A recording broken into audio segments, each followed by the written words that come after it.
A group of reckless bikers thought they could intimidate a lone hiker on a remote mountain trail. But this was no ordinary traveler.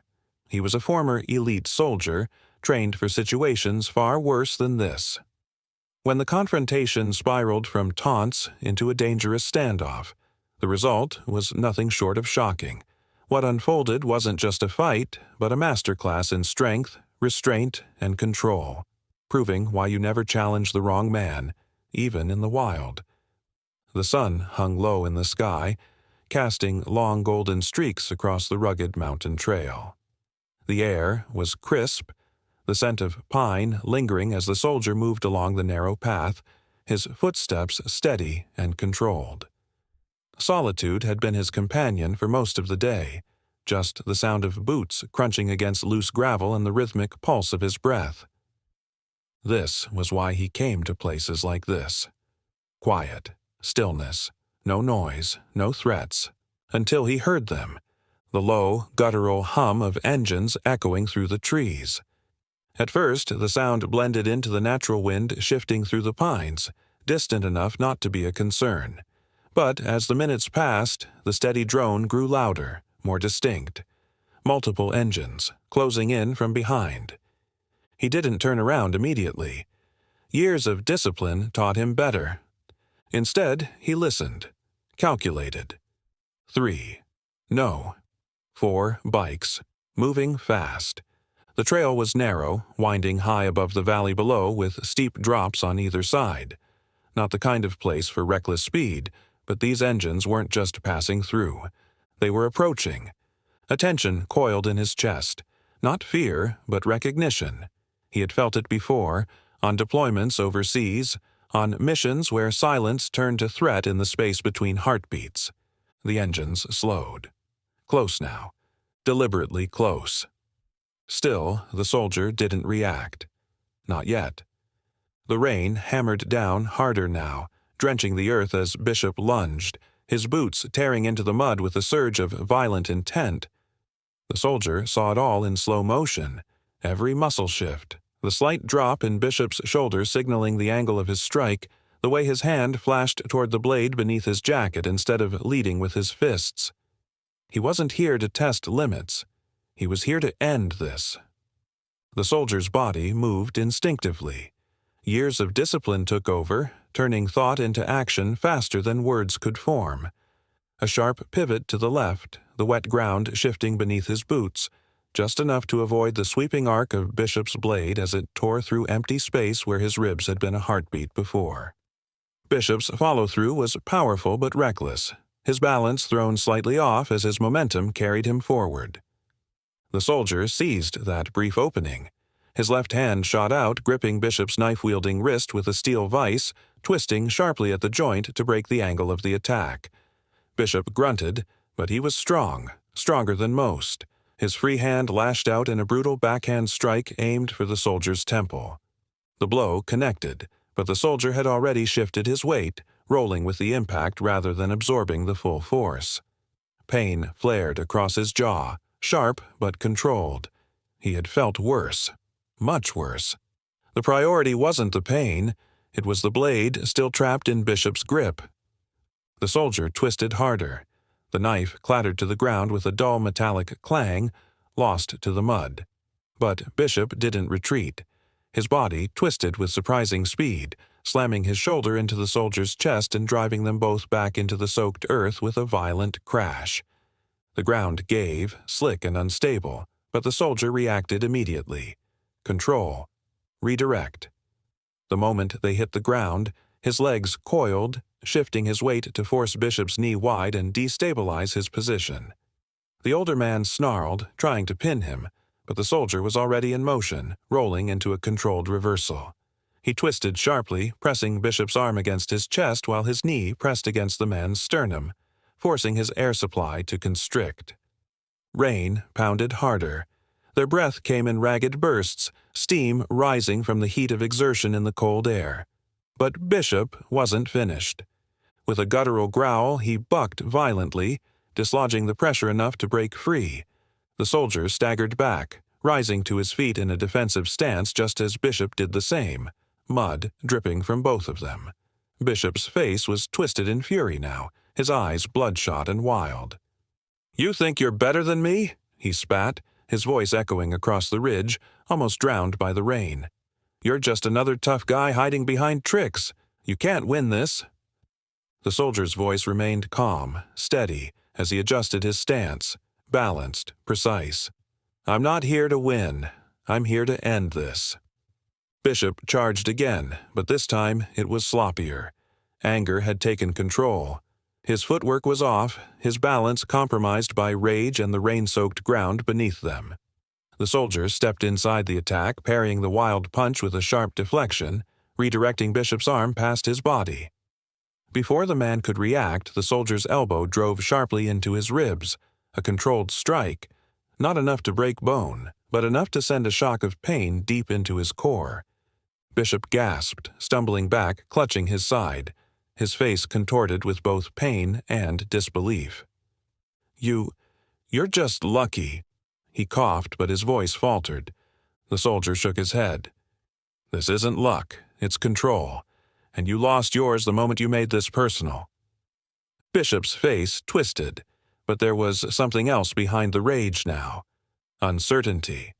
It was subtle, buried beneath layers of pride and years of violence, but it was there. The doubt. The soldier saw it, and he pressed further. "You can keep fighting, Bishop, or you can start listening. You called me out here to prove something, to show you're stronger. But all you've done is prove you're just another man afraid of losing control." Bishop's fists clenched, but he didn't move this time. His breathing was labored, his body visibly aching from the rapid exchange. The defiance was still there, but the fight was dimming. Axel's voice suddenly broke the tension. "Bishop, stop." The soldier turned his head slightly, just enough to see Axel standing at the edge of the clearing, his face pale, his jacket soaked through, but his expression changed. The bitterness, the desperation. It wasn't gone, but it had softened. Seeing Bishop struggle against the soldier, watching how precise and measured every movement had been, it was as if Axel had finally seen the truth that words alone couldn't convey. "Bishop, we're done," Axel said again, his voice quieter but firmer now. Bishop staggered back another step, his face twisting as though trying to hold on to his pride. You called me out here for this? This was supposed to be—" Axel shook his head. "No, this was supposed to be about proving something. But I was wrong." His gaze shifted back to the soldier, and for the first time, there was no resentment in his eyes, only a hollow understanding. Bishop let out a shaky breath, wiping rain from his face, the anger draining from his posture. He wasn't defeated by pain or force. He was defeated by the truth. The soldier didn't speak. He didn't need to. He had learned long ago that real lessons didn't come from words. They came from what wasn't said. Axel nodded once toward the soldier. Not quite an apology, but close enough.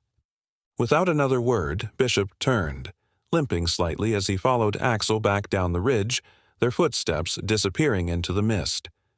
The rain continued to fall, but this time it felt cleaner. The storm had truly passed.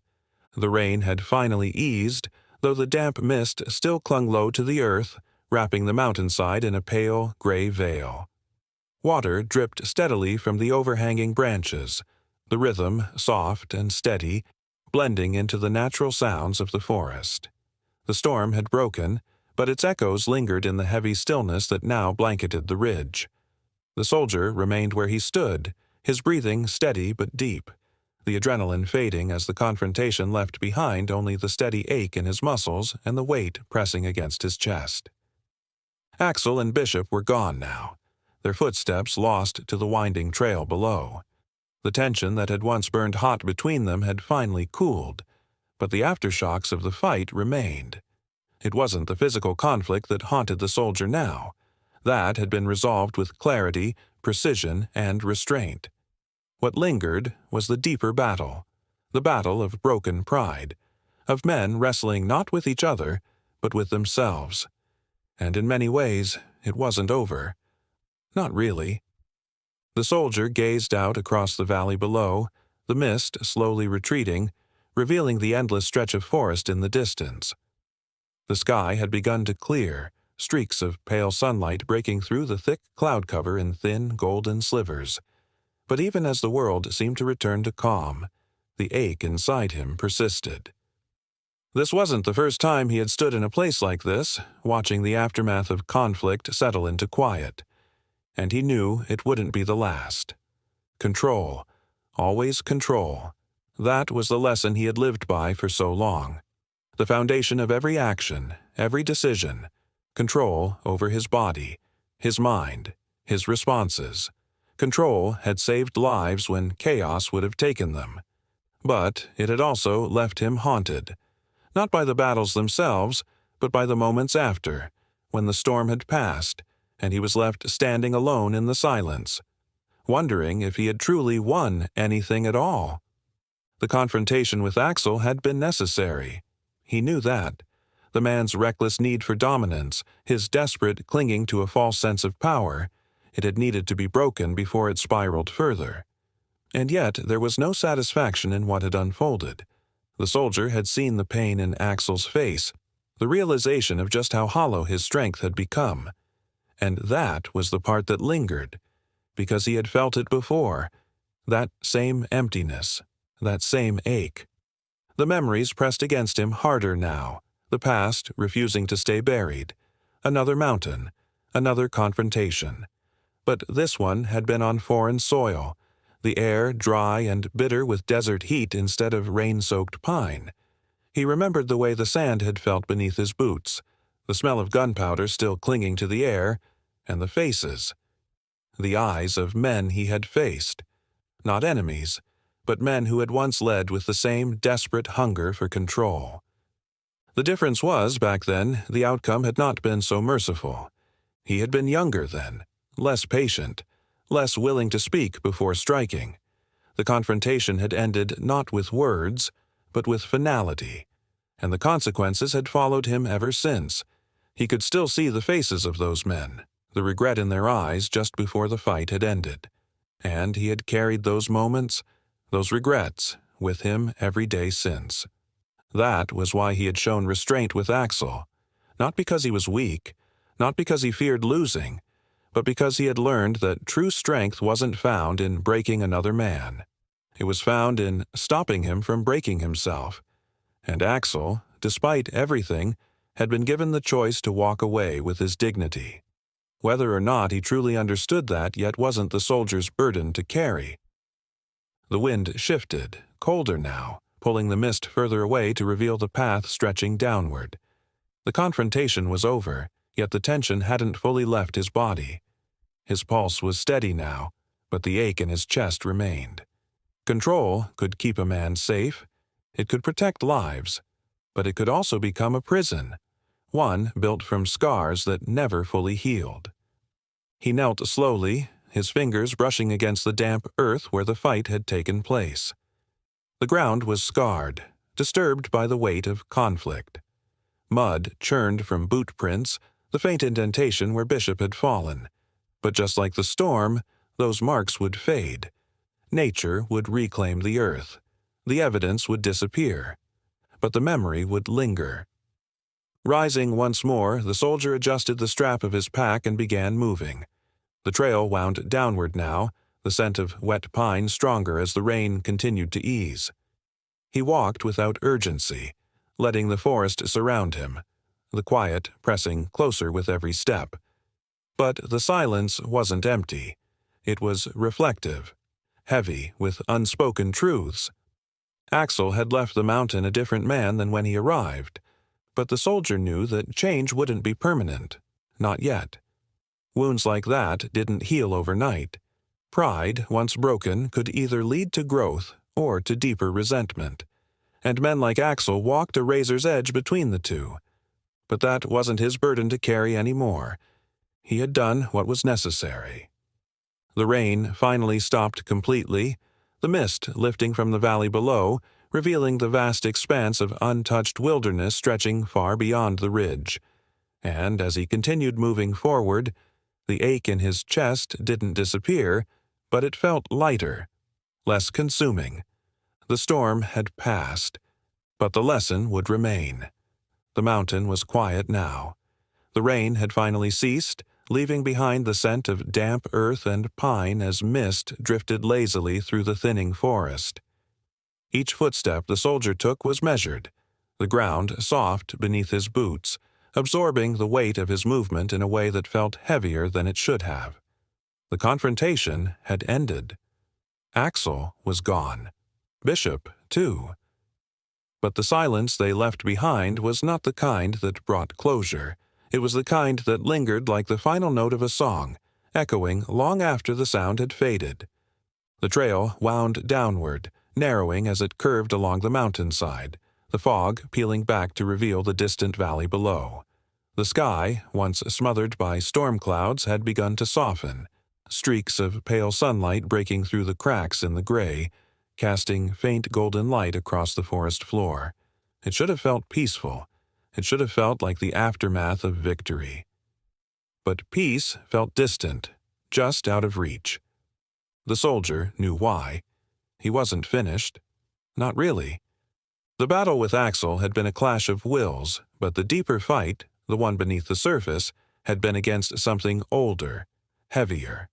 The need to prove control, to demonstrate strength without cruelty. It was a battle he had won today, but not always. And the echo of those earlier failures was still there, pressing against his chest like an old wound. He had seen it in Axel's eyes, that final moment when the rage cracked just enough for truth to slip through, the realization of defeat, the ache of being forced to confront a truth so uncomfortable that it felt worse than pain. It had been the same look he had seen once before, on a face long forgotten, yet never truly gone. That face had belonged to a man far from these mountains, in a different place where the rules of conflict had been far harsher. The mission had been clean, on paper, controlled, but reality had been far messier. His orders had been clear: detain, neutralize the threat, and he had done just that. But what the orders hadn't accounted for, what they never prepared him for, was the aftermath. The silence. The look in the eyes of the man he had brought down. Not anger, not even pain. Just confusion, as though he couldn't comprehend how quickly everything had ended. The same way Axel had looked when he dropped to his knees, broken not by force but by the truth of his own choices. The same way men often looked when control had been torn from their grasp. The soldier had walked away from that past mission with his body unscathed, but something deeper had stayed with him. The weight of control taken too far. The memory had followed him, shadowing every decision since, whispering that power wielded carelessly could destroy just as easily as it could protect. That was why he had held back with Axel, why he hadn't pushed the fight to its limit, even when the opportunity had been there. He had seen what pride left unchecked could do, not just to those who wielded it, but to those caught in its path. Now, as the trail widened and the trees thinned, the soldier paused. The silence around him felt heavier here, pressing against his chest. But it wasn't just the quiet of the forest. It was the quiet inside himself, the void left behind when the adrenaline had faded, and all that remained were the echoes of everything unspoken. Axel had been given a choice: to walk away, to change. Whether he would or not wasn't something the soldier could control. That was the hardest part of restraint, knowing when to let go. His fingers curled slightly at his sides as he stared down into the valley below. The storm had cleared, but the landscape felt altered somehow. He had won the battle, yes. But victory felt hollow when it came with this much reflection. Suddenly, a sound. Soft, deliberate. A twig snapped somewhere deeper in the forest. The soldier's body shifted instinctively, posture straightening, eyes narrowing as his head turned toward the source. Footsteps, approaching from behind. Not fast, not aggressive, measured. And then Roach emerged from the mist. The younger man's face was pale, his clothes damp from the rain, but there was no defiance in his eyes. only hesitation. His arms were held slightly away from his sides, no weapons visible, no threat. But his gaze, uncertain, cautious, was locked firmly on the soldiers. The soldiers stayed silent, waiting, letting the tension settle. Roach spoke first. His voice was quieter than before, stripped of the nervous bravado he had once worn so easily. I just wanted to talk." The soldier remained still. "About what?" Roach swallowed hard, taking another careful step forward. "About Axel. About what happened back there." The soldier's gaze remained steady, unyielding. "It's finished. He made his choice." Roach shook his head, his wet hair sticking to his forehead. "Yeah, but it doesn't feel finished. Not to him. I don't think it ever will."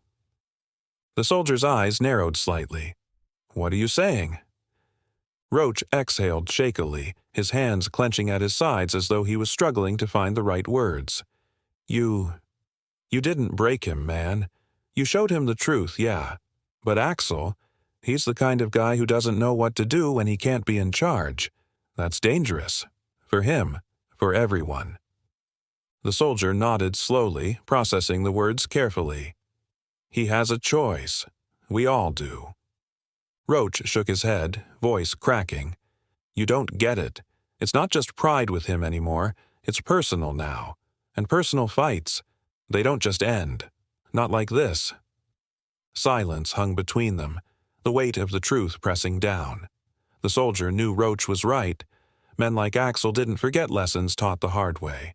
They let them burn, let them twist into something darker. Unless that fire was extinguished completely, it would return, stronger, more dangerous. And yet, restraint was a choice, a conscious decision to walk away when it would be easier to break. The soldier's voice was quiet but firm. "He's not my fight anymore, Roach. If he comes back, he'll have made his choice. But I've already made mine." Roach nodded slowly, the truth sinking in. He understood now. Control wasn't about dominance. It was about knowing when to release the grip. As Roach turned to leave, the soldier remained where he stood, the silence stretching once more. The storm had passed. But he knew, deep in his bones, that some storms never truly ended. They simply waited. He continued along the trail, noting the terrain. To his left, a sharp incline of jagged rocks, impossible to climb without gear. To his right, a steep drop into the ravine below. Limited ground, no cover. The sound of engines cut. Silence returned. They've stopped. Finally, he turned. 4 bikers. They had halted about 30 yards back where the path widened slightly. Black leather jackets, unfamiliar patches, loud chrome machines gleaming in the afternoon sun. The one in front, a tall, broad-shouldered man with a beard tangled from the wind, was already dismounting. The others followed, slower, but with the same energy. Predatory. The leader smirked as he removed his helmet, his face scarred and weathered, yet unmistakably smug.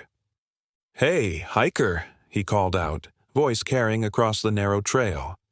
The soldier remained still, his breathing calm, face unreadable.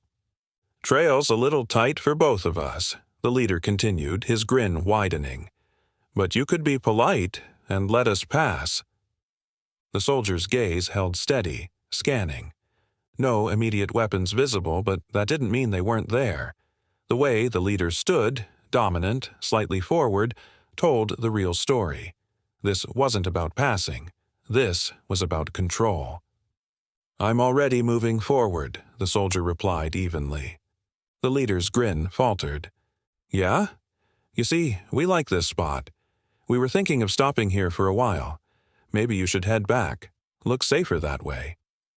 A test. The soldier's mind calculated every angle. The limited space, the lack of footing. The bikers outnumbered him, yes, but none of them moved with the discipline he recognized. They were trying to intimidate him. He'd seen this before. bullies mistaking numbers for power. The soldier's voice remained calm but direct. "You've got plenty of trail behind you. You can turn around." Silence hung thick in the air. The leader's grin twisted into something colder. "You got a smart mouth for a hiker, but I don't think you understand how this works." He took a step forward. The soldier didn't move. Distance, 20 feet. Gravel loose underfoot. Slopes risky. No cover. Disarmament possible. Keep control. "Last chance," the leader said, his voice lower. "Turn around, before we make you." The soldier finally spoke, his voice sharp as steel. "You don't want to do this." A long, heavy pause. Then the leader took another step forward, just close enough to push the line. The soldier shifted his weight slightly. Not aggressive, not defensive. Balanced. "Back off," the soldier said quietly. The leader laughed, glancing back at his crew as if for approval. But the crew wasn't laughing. They had noticed it too. The stillness. The lack of fear in the soldier's face. The way he hadn't taken a single step back. But the leader was too far gone now. His ego was louder than his instincts. The soldier saw it clearly. The tension in his jaw. The way his hand flexed at his side, itching to grab something. Test the line further. It was inevitable now. "All right, tough guy," the leader sneered, stepping forward. "Too close." The soldier moved. A single fluid motion. His left hand shot out, gripping the leader's extended wrist before the man could even react. A sharp twist, controlled but forceful, sent the biker stumbling forward, off balance, his footing slipping on the loose gravel. A heartbeat later, the soldier's right hand pressed against the man's shoulder, guiding his momentum downward. Not a strike, a demonstration. The leader hit the ground hard, gasping as the impact forced the air from his lungs. The other bikers surged forward. "Stop!" The soldier didn't raise his voice, but the single word cut through the air like a command. And the bikers froze. The leader coughed, staggering back to his feet, face flushed red with humiliation. But his rage was drowned out by confusion. He hadn't been hurt.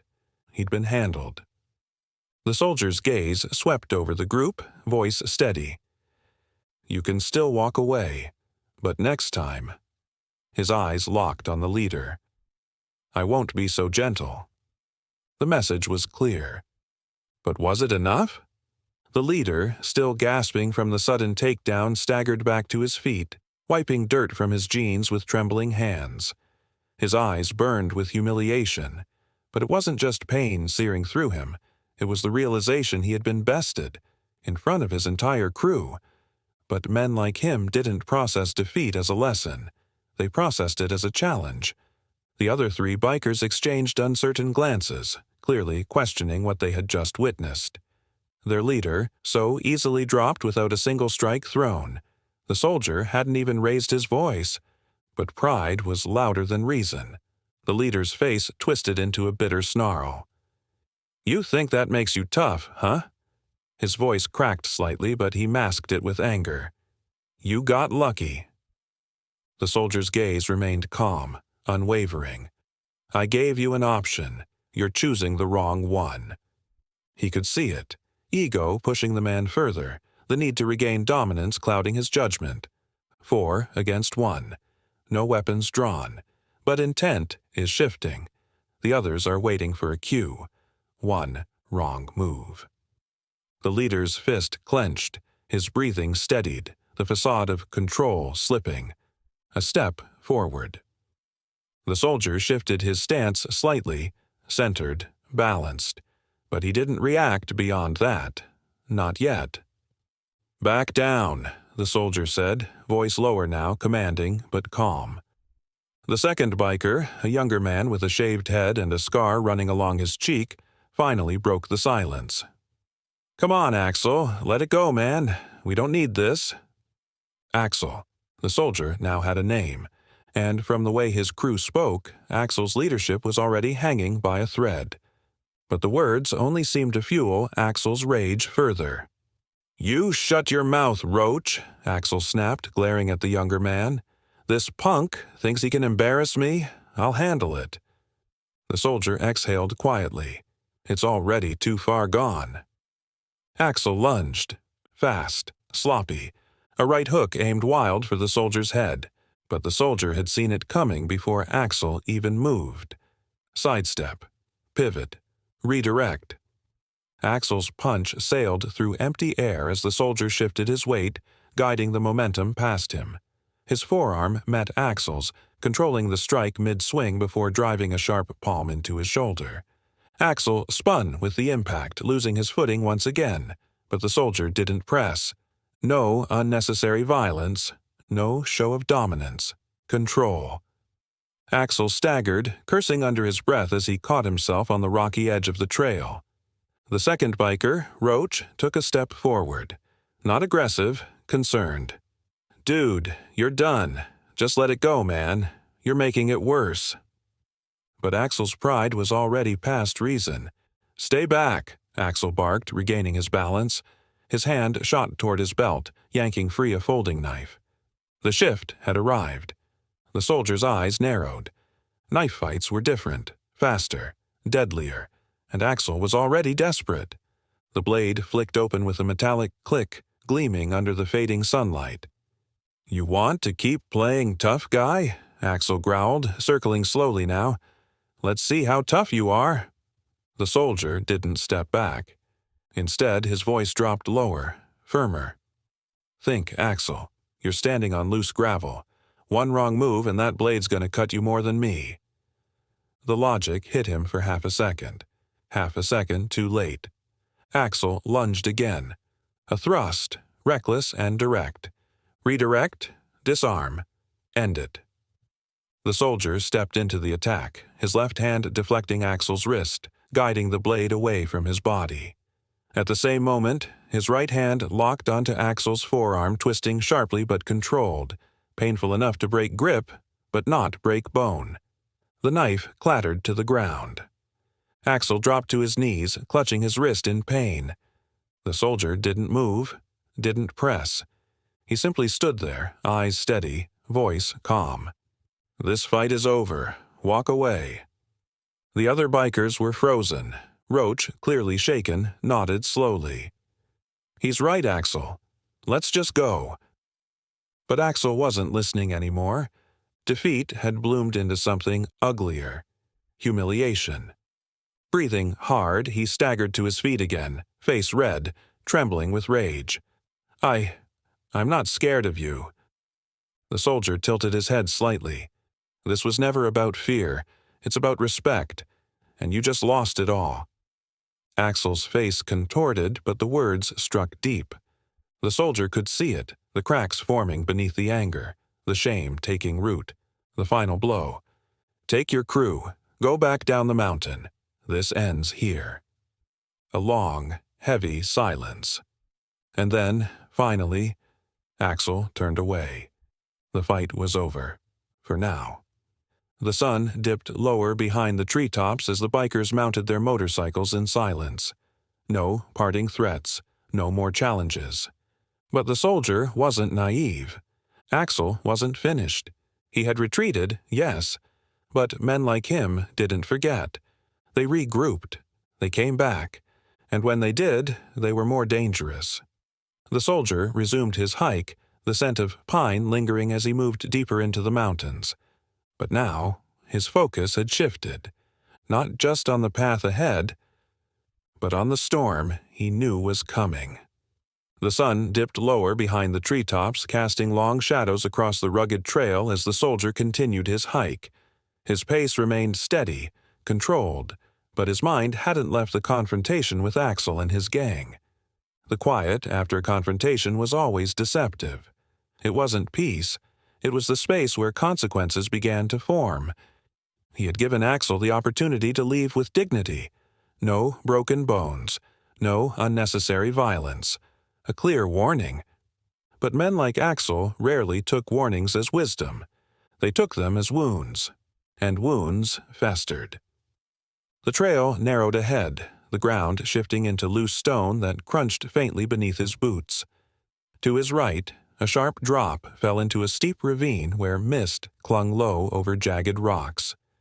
To his left, a wall of sheer granite, weathered and cracked.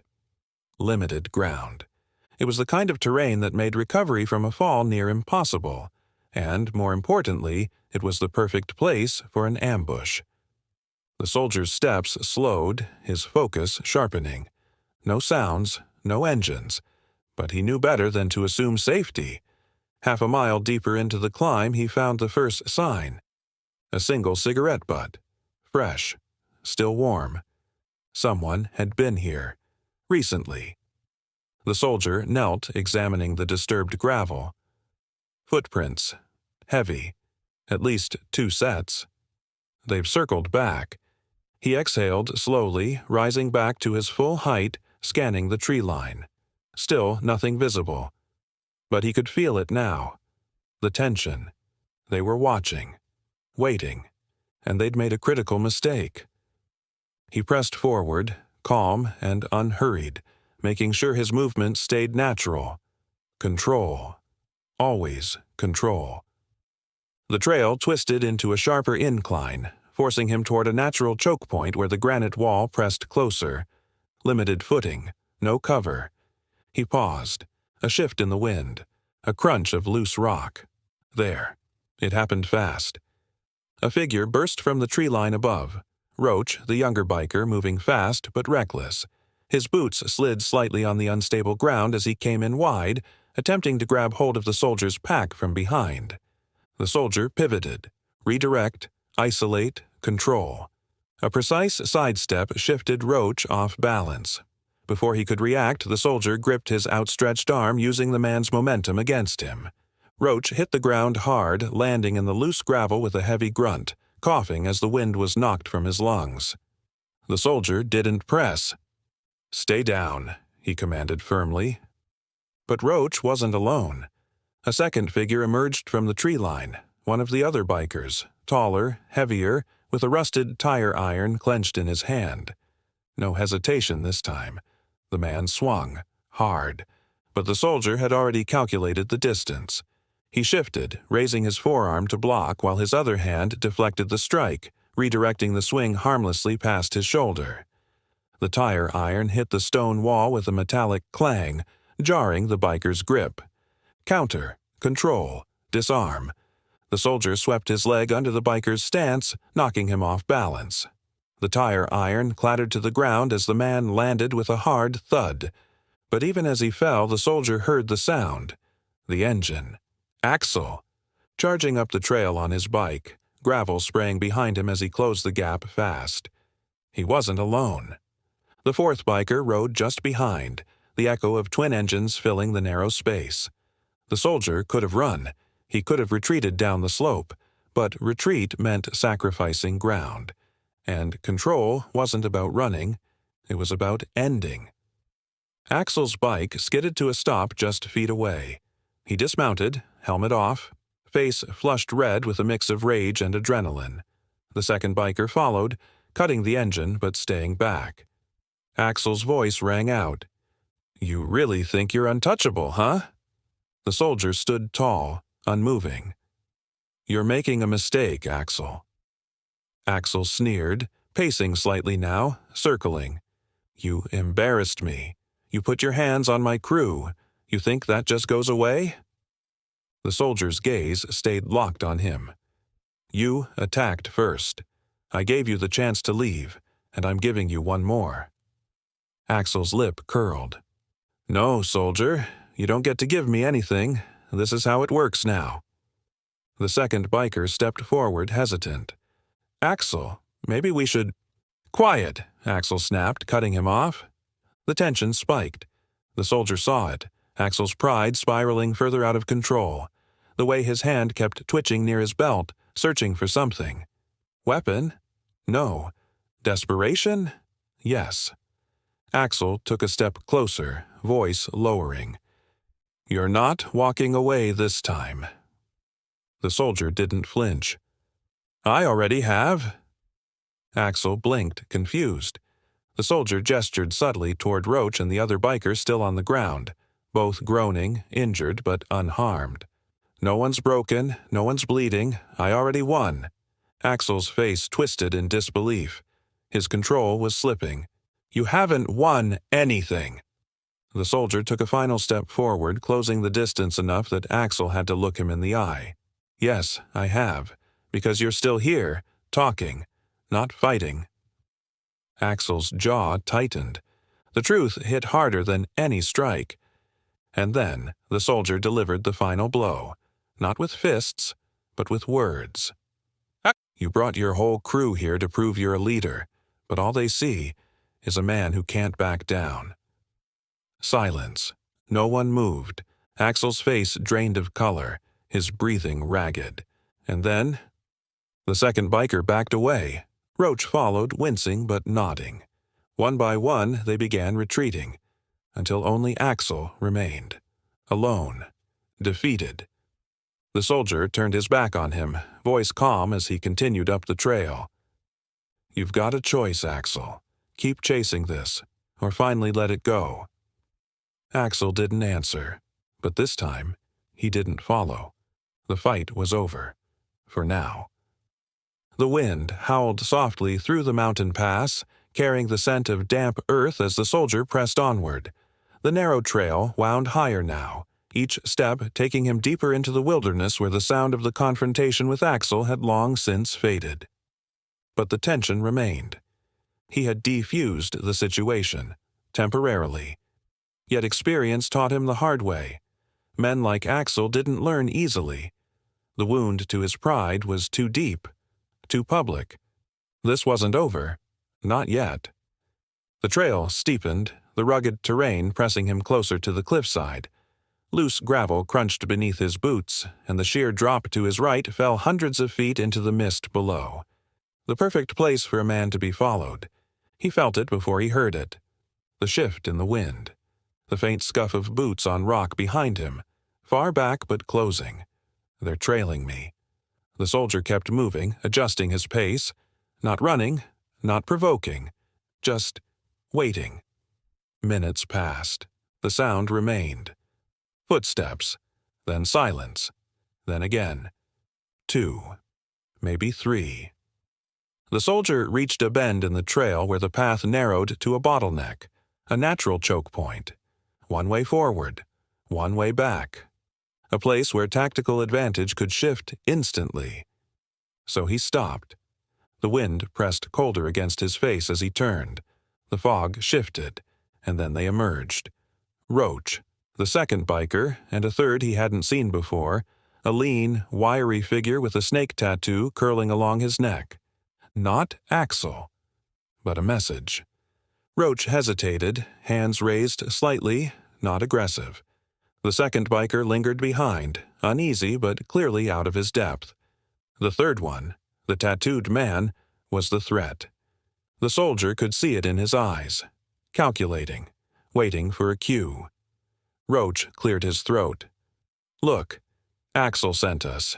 He's not done with this." The soldier's voice remained calm, measured.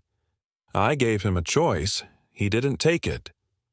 Roach nodded, clearly uncomfortable. "Yeah, I get that, man. But you kinda humiliated him. In front of everyone." The soldier's gaze didn't shift. "He humiliated himself. I didn't break anything. He walked away." The tattooed man finally spoke, voice low and mocking. "You talk a lot for someone cornered on a mountain trail." The soldier's eyes narrowed slightly. Testing. The tension tightened like a coiled spring.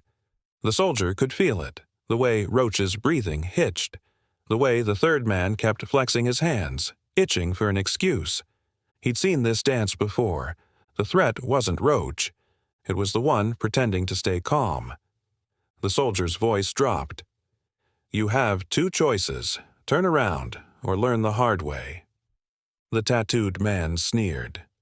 "Yeah, and what makes you think you can take all 3 of us?" The soldier's eyes stayed cold. "I already have."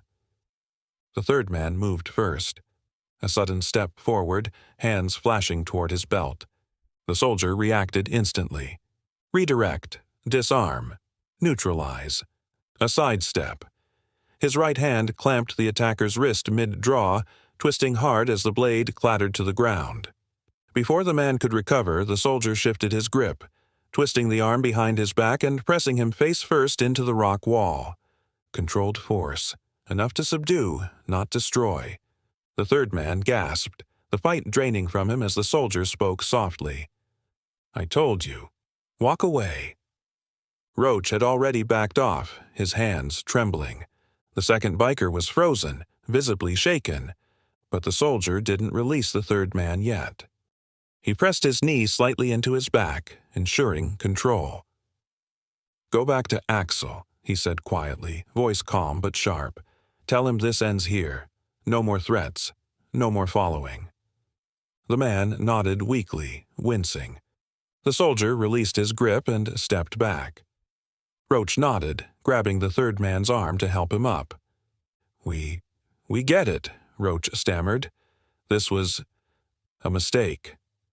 The soldier watched them retreat down the trail, disappearing into the mist below. But he knew. It wasn't finished. Later that evening, as the sun dipped behind the ridge, the soldier reached a higher plateau where the wind was sharper, colder. The trail was quiet again, but his instincts hadn't settled. Something about the last encounter felt wrong. Axel hadn't sent his whole crew, not this time. This was a probe, a test, and when it failed, Axel would return. The soldier's jaw tightened as he scanned the horizon. This wasn't just pride anymore. It was personal, and personal fights were the most dangerous. Axel wouldn't stop, not until he learned the lesson he was avoiding, and the soldier had a feeling.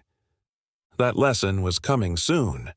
The mountain air felt heavier as the sun dipped lower behind the ridgeline, the mist rolling in like a slow tide, clinging to the trail in thick sheets. The soldier pressed onward, but his mind was sharp, tracking every detail from the confrontation below. Roach had been sent as a warning. But the third man, the one with the snake tattoo, wasn't just muscle.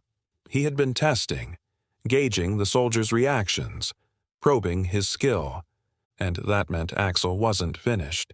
He was preparing for something bigger. The trail narrowed again, forcing the soldier toward a series of jagged switchbacks hugging the cliffside. Visibility was low. The fog curled along the edges of the trail like smoke, muting every sound. Yet his senses remained heightened. The sound of boots, the rhythm of footsteps. And then, silence. Someone was up ahead, waiting. The soldier didn't slow. Instead, he adjusted his pace, keeping his breathing steady, controlled. The fog shifted, just enough for the silhouette to emerge. Axel, standing dead center on the trail, arms crossed, a cigarette glowing faintly between his lips. But this wasn't the same Axel who had been knocked down before. His posture had changed. No reckless energy, no wild taunts. This was different, calculated, and he wasn't alone. Two more bikers lingered just behind him, half shrouded by the fog. No movement, just watching. Axel exhaled slowly, letting the smoke drift into the cold air. "I figured you'd make it this far," he said, voice calmer than before. The soldier remained silent, scanning the space. Gravel underfoot, loose footing, no cover on the left, cliff drop on the right, limited options, forced confrontation. Axel continued, taking a step forward. "You think you're smarter than me? Stronger. You humiliated me. In front of my crew."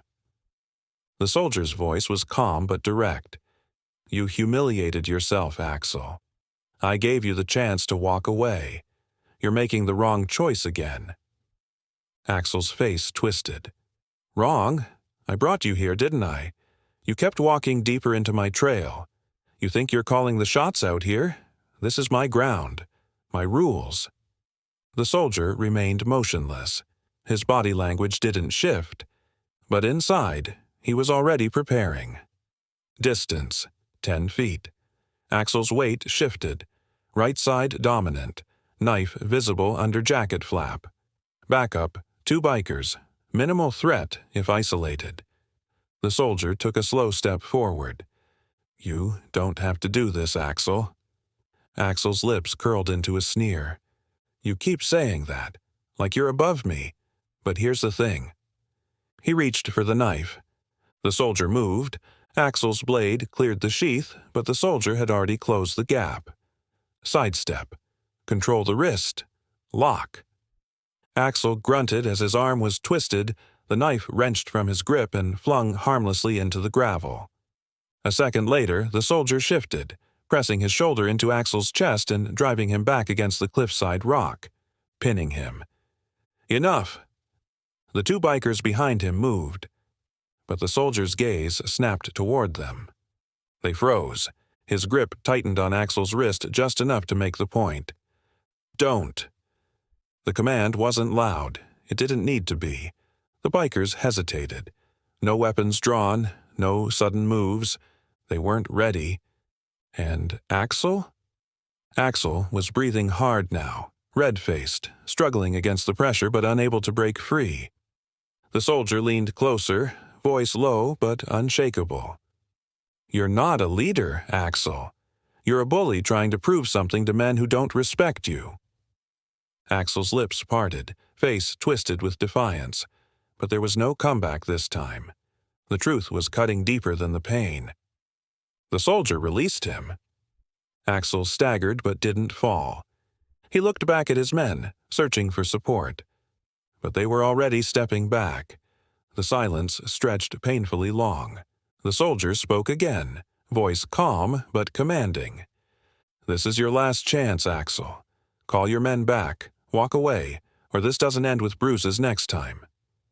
Axel blinked, chest still heaving. The pride was still there.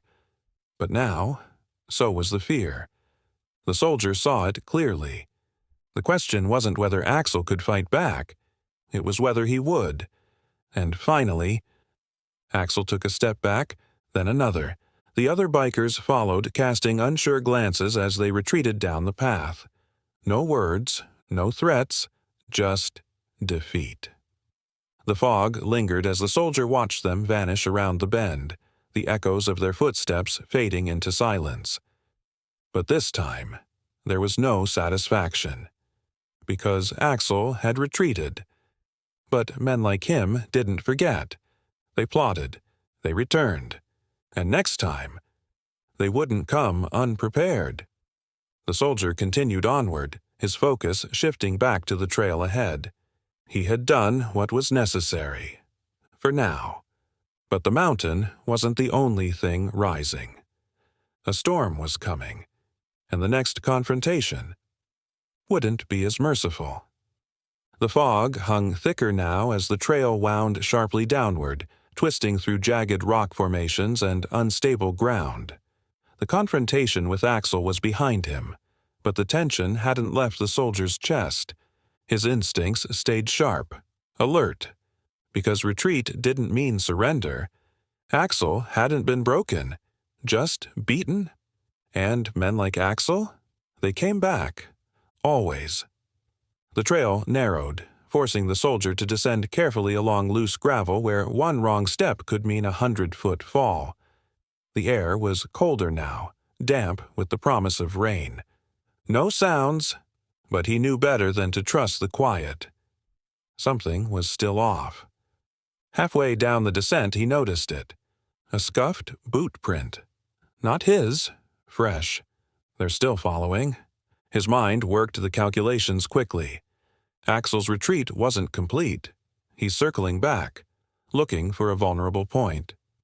The soldier's breathing stayed steady, his pace controlled. No sudden movements. Not yet. A shift in the wind. A scrape of stone. They were moving in closer. The soldier stopped. Calm, unmoving, and then a figure emerged from the fog above. Roach. His face was pale, eyes wide with tension as he approached slowly. No weapon drawn, hands visible. But he wasn't alone. The sound of boots echoed behind him. Two more, the snake-tattooed man from before, and Axel.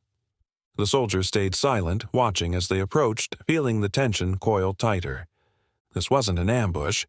It was an attempt to regain control. Roach spoke first. "Look, Axel just wants to talk." The soldier didn't move. Talk was over back there. Roach hesitated. "Yeah, well, he thinks maybe you're the one who needs to hear him out." Axel finally emerged from the mist, face bruised from their last encounter, but his expression calmer, calculating. "I'm not here to fight," he said. The soldier's gaze narrowed. "You never were." Axel exhaled, nodding. "Look, you made your point. I get it. You're tough, but you need to understand something. I've got a reputation, and you humiliated me. I can't just walk away from that." The soldier's voice was quiet but cutting. "You can. You're choosing not to." Axel shook his head, voice tightening. "I don't have a choice." The soldier took a step forward. "Yes, you do." The silence was thick, tension vibrating like a taut wire. And then, behind Axel, the snake-tattooed biker shifted his weight. The soldier saw it instantly. Knife, left pocket, ready to draw. He didn't react yet, but his focus shifted subtly. Axel continued, voice growing louder. "You don't get it, do you? My crew, they look up to me. If I walk away from this, I lose everything. I can't let that happen." The soldier shook his head. "They're not following you anymore, Axel. They're scared of you." Axel flinched, the words hitting deeper than expected. But the tattooed man wasn't flinching. He was moving. The soldier's voice dropped into a command. "Tell your man to stop." Axel blinked. "What?" The soldier's gaze locked on the tattooed biker. "He's about to make a mistake. Tell him to stop now." Axel turned, confusion twisting into realization as the man shifted his stance, the blade half drawn. But the soldier was already moving. Explosive motion. The soldier stepped in, deflecting the blade hand with a sharp wrist twist. The knife clattered to the ground as the soldier spun the attacker sideways, pinning him against the rocky wall. Control. Always control. Axel staggered back, hands raised. "Whoa! Hey, I didn't tell him to do that." The soldier's voice remained cold as he released the attacker, who dropped to his knees, coughing. "No, Axel, but you led them here. You're responsible for every choice they make." The tattooed man gasped, clutching his wrist in pain but nodding. I'm done. I'm done, man." Axel stared at the scene, the reality finally sinking in. The soldier wasn't lucky. He was trained, prepared, stronger, and no amount of pride could change that. The soldier spoke one last time, his voice calm but heavy. "This is your final warning. Walk away, Axel. Next time, I won't hold back." The silence stretched, and then Axel nodded, defeated. They retreated down the trail. But the storm hadn't passed, because Axel wasn't just fighting for pride anymore. He was fighting to rebuild it, and men like him, they always came back. The fog began to thin as the soldier moved further down the narrow mountain trail, but the weight pressing on his chest remained. The confrontation with Axel had de-escalated, for now, but the look in Axel's eyes when he retreated lingered like a shadow in his mind. Defeat hadn't humbled him. It had humiliated him, and humiliation was far more dangerous. The terrain was unforgiving now. Loose stone underfoot, jagged cliffs pressing in close, leaving little room for error. A careless step could send someone sliding into the ravine below. And yet, the soldier's movements remained calm, controlled. Every step was calculated. Because control wasn't just physical, it was mental, and it was earned. But something had shifted inside him. He could feel it. The way his pulse stayed just a little quicker than it should. The way his instincts felt sharper than they had in years. The confrontation with Axel hadn't just tested his skills. It had woken them up. There was a time when this kind of tension had been his life. Before the mountains. Before the quiet. Before he had chosen to leave it behind. A flash of memory surfaced. The desert. Heat. Grit. The way his hands had moved just as they did today. Fluid, precise, ending conflicts before they could escalate. But the stakes had been far greater then. Lives had been on the line, and not everyone had walked away. The trail opened into a small clearing, a plateau with a break in the fog where the entire valley stretched below, vast, silent, untouched. For the first time in hours, the soldier paused, breathing deep, letting the tension bleed out. But peace wasn't permanent, because the sound returned. A distant rumble. Engines. The soldier's body reacted before his mind fully processed it. A slow turn toward the switchback he had just descended. Closer now. More bikes.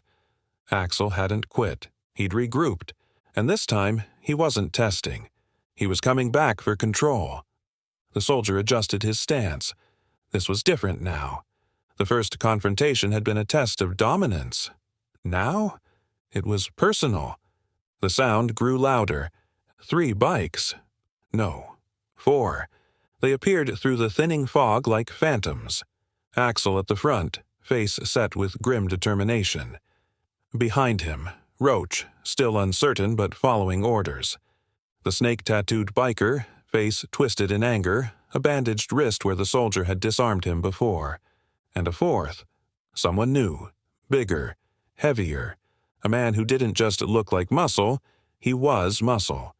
The kind of man Axel had likely called for one reason, to finish what he couldn't. The bikes stopped, engines cut. Silence, except for the wind. Axel dismounted first, his boots crunching on the gravel. No grin this time, just cold intent. "You've made a mistake, soldier." The soldier's voice remained calm, measured. "Is that what you told yourself when you brought more men?" Axel shook his head. "No. This time, it's not about proving anything. It's about ending this." The soldier's pulse slowed, focused. He could feel it now. The shift. This wasn't going to be a fight of words anymore. Axel had crossed that line. And the new man? He wasn't here for show. The larger biker stepped forward. No words. The kind of man who didn't need them. Just fists. The soldier didn't flinch, but his body adjusted. Slight stance shift. Weight distribution. Calculate. Control. Neutralize. The big man lunged. Fast, but predictable. A heavy hook aimed for the soldier's ribs. Step back. Redirect. Control. The soldier deflected the punch with a sharp block, turning the momentum against the attacker. The big man stumbled, just for a heartbeat. And that was all he needed. The soldier struck. A precise elbow to the sternum, a crack of impact. The biker staggered, gasping for breath. Not disabled, but humbled. Axel shouted, "Now!" Roach hesitated, but the tattooed man didn't. He charged, reckless, knife flashing again. The soldier didn't hesitate, deflect, disarm. His hand snapped out, trapping the wrist. A twist, the blade dropped. Finish, a controlled strike to the shoulder. Pressure, not pain. The tattooed biker collapsed. Only Axel remained. Fists clenched. Face pale. But he wasn't moving. The soldier stared him down. "I warned you." Axel shook his head, voice breaking. This wasn't supposed to happen." The soldier's voice cut like steel. "It happened because of you. This was never about power. You chose this." Silence. The wind howled. Axel dropped his gaze. The storm was over, but the lesson wasn't. The soldier spoke one last time. "Go home, before you lose more than your pride." And this time... Axel listened. The air was thick with tension as the fog settled low over the narrow mountain ridge. The echoes of the confrontation still hung in the space between them, the last words spoken vibrating like a taut wire. The soldier stood tall, unmoving, his breath steady, eyes locked on Axel as the gang leader stood just feet away, his chest heaving with frustration and lingering humiliation. The others were still there. Roach lingering just behind Axel, his eyes shifting nervously between the two men. The tattooed biker was slumped against the rocks, groaning in pain but defeated.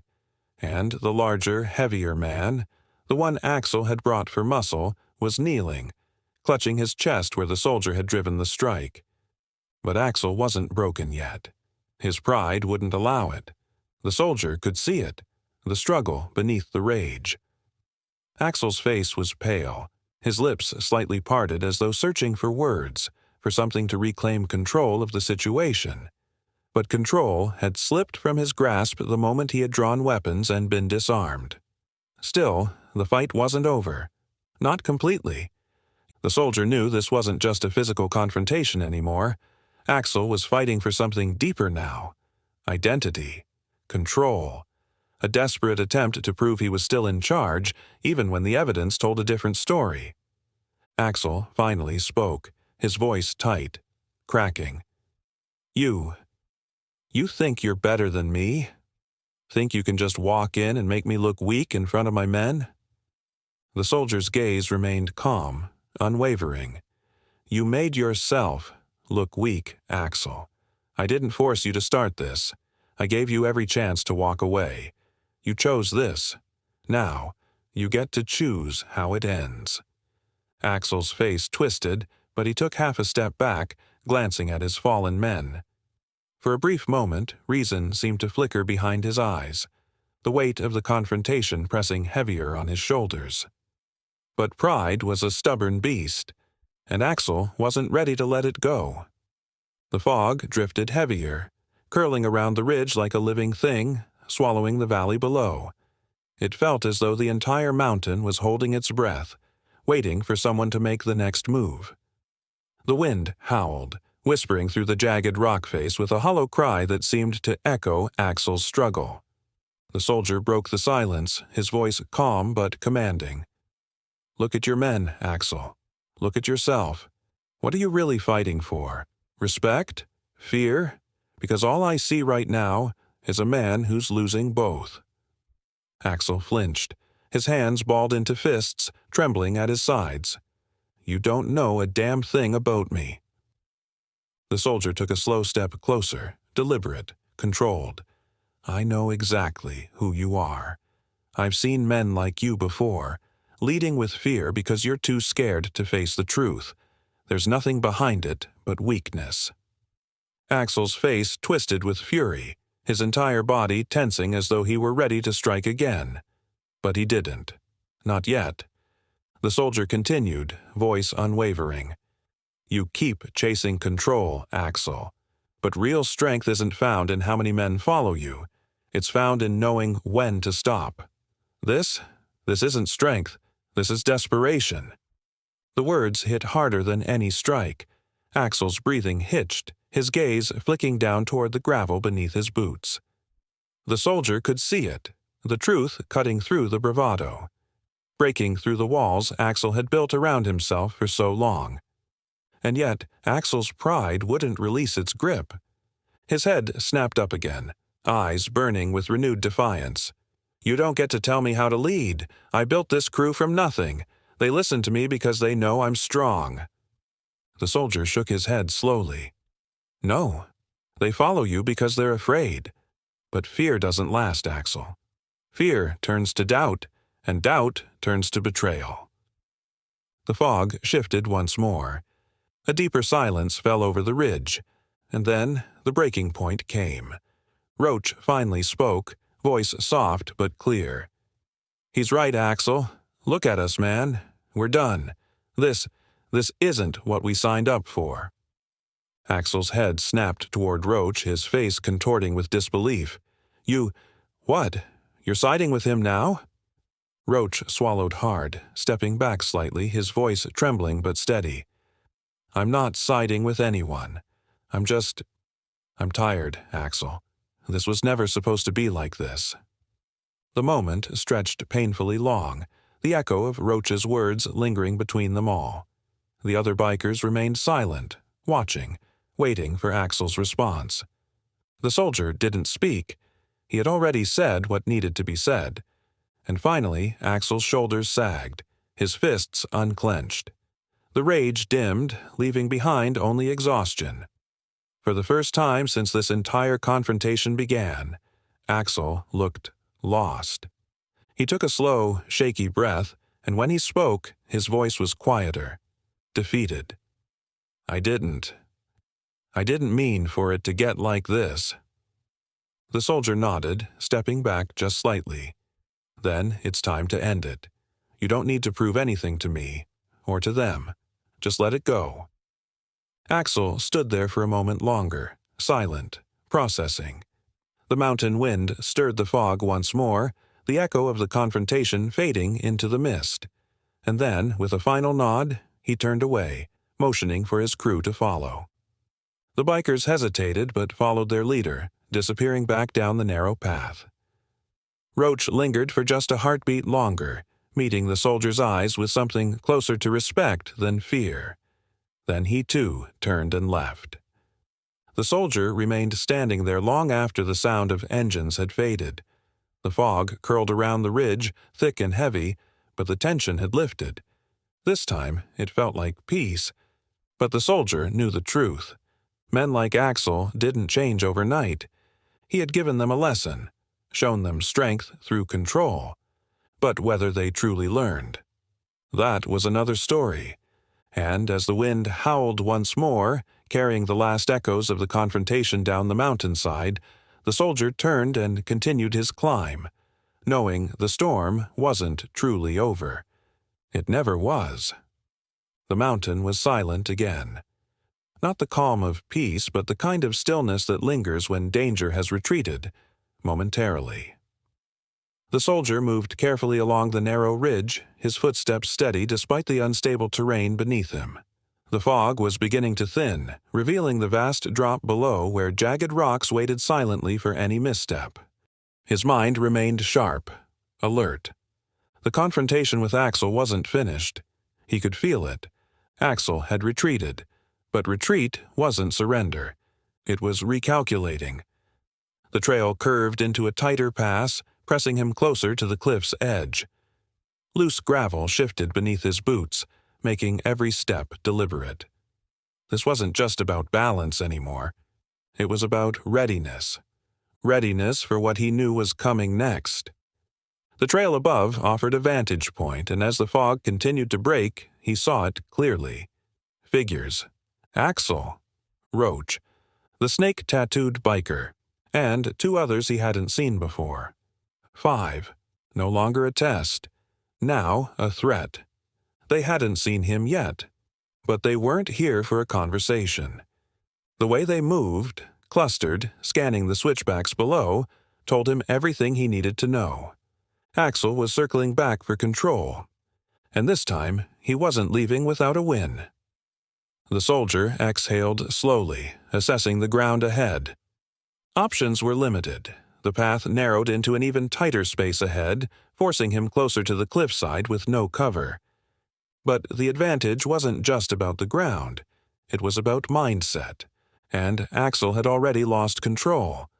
The first figure emerged through the thinning fog. Roach, hesitant but still following orders. His posture was less tense than before, as though he knew deep down this was wrong. But the second figure, the tattooed man, was different. Eyes locked, fixed, intentional. The soldier stepped forward deliberately, making his presence known. He didn't speak. The fog shifted. The moment hung heavy. Roach was the first to react, stumbling slightly as he raised a hand. "Wait. Listen. We're not here to—" The tattooed man silenced him with a glare. Axel appeared from the fog next. Face pale, but harder now. The kind of hardness that came from a man desperate to reclaim his image. "You keep making this harder than it needs to be," Axel called out, voice louder than necessary. The soldier remained still. Axel spread his arms wide, a bitter grin forming. "This could have ended back there. I gave you chances. But now—" His grin twisted. "Now we settle this?" The soldier's voice remained calm, even. "It was already settled, Axel. You're the only one who hasn't accepted it." Axel's face twisted. "Accepted? You embarrassed me. In front of my people? You think I'm just going to let that go?" The soldier took a step forward. "No, Axel. I think you're going to keep chasing a fight you can't win, and it's going to get someone hurt." Axel flinched. But the tattooed man didn't. He moved first, a sharp lunge, knife flashing, but the soldier was already reacting. Sidestep, grip, lock. The knife hand was redirected, twisted. The blade clattered to the ground with a sharp metallic clang as the soldier forced the attacker's arm into a painful lock. A controlled knee strike to the ribs, precise, disabling. The tattooed man dropped to his knees, gasping. "Stop!" Roach shouted, hands raised, backing away. But Axel didn't stop. He charged. A wild swing, uncontrolled, driven by anger. The soldier moved with purpose, stepping inside the strike. Redirect. Disarm. Axel's punch sailed wide as the soldier deflected the blow, guiding him off balance and sweeping his leg out from under him. Axel hit the ground hard, coughing, stunned but not broken. The last two bikers hesitated, unsure whether to engage. The soldier locked eyes with them. "Don't." They didn't. Axel struggled back to his feet, face red, voice shaking with rage. This isn't over." The soldier exhaled, voice calm but edged with finality. "Yes, it is." Axel's face twisted, searching for some retort, some final word to salvage his pride. But nothing came. Because in that moment, every man on that ridge knew the truth. The fight wasn't about skill anymore. It was about control. And the soldier had it. Roach was the first to break the silence, voice quiet. "Axel, let's go. This isn't working." The other bikers stepped back, helping the tattooed man to his feet. And finally, Axel staggered back. Defeated. The fog was almost gone now, the vast valley below stretching out into the endless distance. The mountain had witnessed everything, and so had Axel's crew. Without another word, they retreated. The soldier remained, heart steady, body calm, control restored. But he knew better than to feel at ease, because pride, once broken, had a way of coming back, and this storm wasn't finished. Not yet. The mountain air was silent again, but it was the uneasy kind of silence, the aftermath of tension barely diffused. The fog had finally cleared, leaving the trail exposed and raw beneath the gray sky. The soldier remained on the narrow ridge, watching the last of Axel's gang disappear down the path, their figures growing smaller with each passing step. Yet the tension in his chest didn't fully release. Axel was broken, but not in the way that mattered. His body was bruised, his gang scattered, but his pride, though wounded, was far from healed. Pride was dangerous. More than rage, more than violence. It festered in the silence after defeat, twisting men into something even more reckless. Axel wasn't leaving because he had learned a lesson. He was leaving because he had no other choice. The soldier knew this wasn't the end. Not yet. He exhaled slowly, turning his gaze back to the trail ahead. The descent was steep, the rocky ground still damp from the morning fog. The storm had shifted, but the feeling of being watched lingered. Years of experience told him to trust that instinct. Some battles didn't end the first time, or the second. Sometimes they returned when the wounds had scabbed over, just enough to make a man think he was ready again. But Axel wasn't ready. Not for what would come next if he returned. The soldier continued moving, the weight of the earlier confrontation settling heavily in his chest. It wasn't the physical threat that concerned him. The fight had been predictable. expected. What lingered was the deeper conflict. The way Axel had let his pride consume him. The way the other men had followed despite their fear. Especially Roach. He had seen it so many times before. Men drawn into danger not out of loyalty but out of fear of the man they followed. It was predictable, and predictability made it dangerous. The wind shifted, colder now, carrying the scent of rain down the mountain. His mind stayed sharp, cataloging every shift in terrain, every crack in the rock beneath his feet. The trail was narrowing again, curving along a sheer drop with nothing but open sky to his right. If someone wanted to corner him, this would be the place to do it. And that was when he heard it. Footsteps, soft, measured, trying not to be noticed. The soldier didn't stop moving, he didn't turn around, not yet. Instead, he slowed his breathing, controlling the tension building in his chest, counting the footfalls, calculating. 2, no, 3. One set heavier, slower, one more careful, and then a third. Hesitant, scattered. They weren't finished after all. Axel had circled back. The soldier's footsteps slowed, drawing closer to the tightest bend in the trail where the rock wall pressed in so close he could almost touch it. His pulse steadied. If they were going to strike, it would be here. He let them. The first figure broke from the fog, rushing forward with a sharp shout. It was the tattooed biker, the one he had disarmed earlier. A scarred face twisted with anger, no longer hiding behind posturing. A knife in his hand again. This time, no hesitation. The soldier shifted. A step sideways, the blade missing his ribs by inches. His hand shot out, trapping the attacker's wrist in a steel grip, twisting with controlled precision until the knife clattered once again to the rocky ground. The biker gasped in pain, the pressure forcing him to his knees. The second attacker was faster. Roach. But Roach wasn't a fighter. He was moving because Axel had told him to, not because he believed in this fight.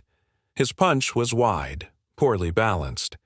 The soldier intercepted him mid-swing, a sharp deflection of the wrist followed by a palm strike to the chest that sent him stumbling back, coughing but uninjured.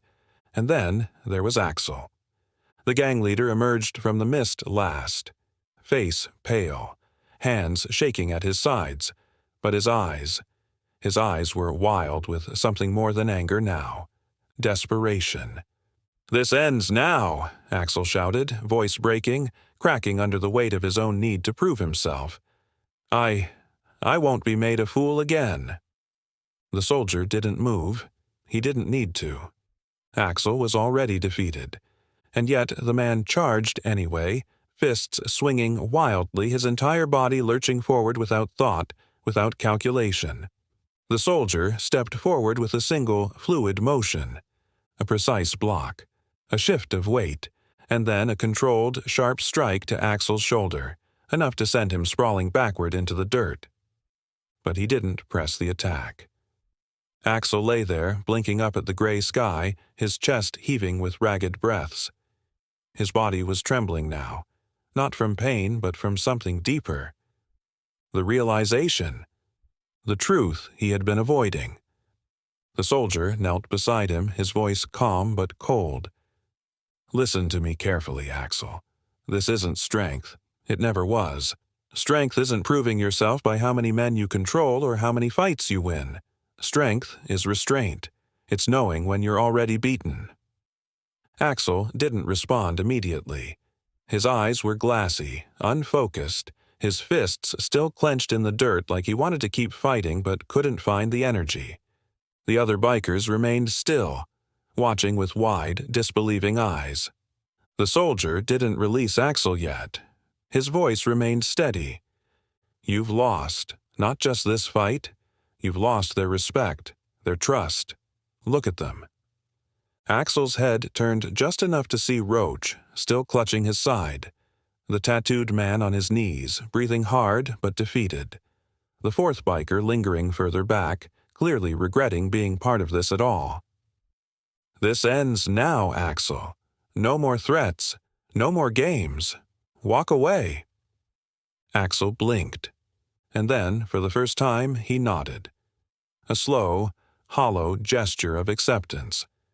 The fight had finally left him. The soldier stood, releasing his grip as Axel struggled back to his feet. No words were exchanged as the gang gathered themselves, limping back toward their bikes in silence. The mountain echoed with nothing but the wind as they disappeared down the trail. And yet, as the soldier turned back toward the path ahead, he knew the lesson had been delivered. But whether it had truly been learned, time would tell. The echoes of Axel's retreating footsteps had long faded, leaving the mountain trail empty once more. The wind was stronger now, howling through the trees with a sharp bite, yet the soldier remained still, gazing out over the ridge where Axel's gang had disappeared. The confrontation was over, for now, but the tension still clung to the air, thick and unresolved. Retreat wasn't the same as surrender. Axel had been broken physically, but the wound to his pride was still festering. The way he had looked back, defeated yet defiant, told the soldier everything he needed to know. This wasn't finished, not entirely. He adjusted the strap on his pack, exhaling slowly as he resumed his descent along the narrow trail. The fog was lifting, revealing the vast stretch of untouched wilderness below. It should have felt peaceful, but peace was a fragile thing. The ground shifted beneath his boots, damp with the morning mist. Each step was measured, precise, the habits of control drilled into him from years of discipline. He had learned long ago that complacency was the first step toward vulnerability, especially when dealing with men like Axel. As he navigated the treacherous terrain, his mind drifted back to another time, another mission. Not in the wilderness, but on foreign soil, where the stakes were far deadlier, and hesitation had nearly cost him everything. It had been a mission gone wrong. Ambush, chaos. And just like Axel, the enemy hadn't stopped after the first confrontation. They had regrouped, they had come back harder, and some hadn't walked away. The lesson had stayed with him since. Control was never guaranteed. It had to be maintained. A sudden sound broke his thoughts. The distant rumble of an engine, faint but present. He stopped, turning toward the noise, body instinctively shifting into a defensive stance. The sound was coming from the valley below, echoing through the tree line. A single motorcycle. Not a group this time. Roach. The soldier narrowed his eyes, tracking the movement. The bike wove carefully along the lower road, not following the mountain trail directly but staying close enough to keep him within sight. A scout. Roach wasn't leading an attack. He was watching. The soldier didn't move immediately. Instead, he observed, letting Roach think he hadn't noticed. The younger man's body language was different now. No aggression, no tension, just uncertainty. The engine idled as Roach came to a stop at a clearing far below. He pulled off his helmet, staring up toward the trail where the soldier stood. Not challenging. Waiting. The soldier took a breath, then started moving again, this time purposefully. The steep descent would take him closer, and if Roach was truly here for another confrontation, it would reveal itself soon enough. The mist continued to clear as he approached the lower clearing. Roach didn't move. The soldier could see it clearly now. The tension in his shoulders wasn't defiance, it was hesitation. He stopped just short of the clearing, his voice calm but firm. "You're not here to fight." Roach swallowed hard, glancing around as if making sure they were alone before speaking. "No, I'm not." The soldier stayed silent, letting him continue. Roach shifted uncomfortably, stuffing his hands into his jacket pockets. "Axel, he's not thinking straight, man. He's got it in his head that you made him look weak. He's talking like he needs to prove something now." The soldier's voice remained measured. "Prove what?" Roach shook his head, exhaling sharply. "That he's still in charge, that you didn't just walk all over him, and he's not letting it go. He's talking about calling in more guys, people who aren't local, serious guys." The soldier's expression didn't change. "And you? Why are you here?" Roach hesitated, then finally met his gaze. Because I'm done with this. I didn't sign up for this kind of thing. Axel, he used to just be about the rides, the brotherhood. But now, he's obsessed, and I'm not getting dragged into it again." The soldier nodded slowly, absorbing the words. Roach wasn't lying. There was no deception in his voice, just exhaustion. But exhaustion didn't mean the threat was over. The soldier's voice lowered. "You said he's calling for more. How soon?" Roach shifted his weight, lowering his voice. "He said tonight. Some guys from out of town. They're meeting at the old ranger station on the South Ridge. I tried to talk him out of it, but—" He trailed off, shaking his head. The soldier's gaze narrowed. South Ridge. That was a blind spot. Limited visibility, no easy exits. If Axel was staging an ambush, it was the perfect place for it. And if Roach was telling the truth, the soldier was running out of time to stop it. Silence stretched between them for a long moment. Roach finally broke it, his voice quieter now. "Look, I didn't have to come up here. I could have stayed quiet, but I figured, you saved me back there. I'm not blind. I know what Axel's doing is stupid. Just be careful. These new guys he's calling in, they're not like me. They're worse." The soldier nodded once, his voice steady. "You made the right call, Roach. Now get out of here, go home. Stay out of this." Roach hesitated as if wanting to say more, then nodded. He mounted his bike, kicking the engine back to life. The rumble echoed for a moment before he rode off, disappearing into the fog once more. The soldier remained where he stood, the weight of the warning pressing heavier than before. Axel wasn't regrouping this time. He was escalating. And now the fight was shifting. No longer about pride. Now it was survival. And the soldier knew. He wasn't done fighting yet. Not even close. The mountain air felt sharper now, colder against the soldier's skin as he made his way toward the South Ridge.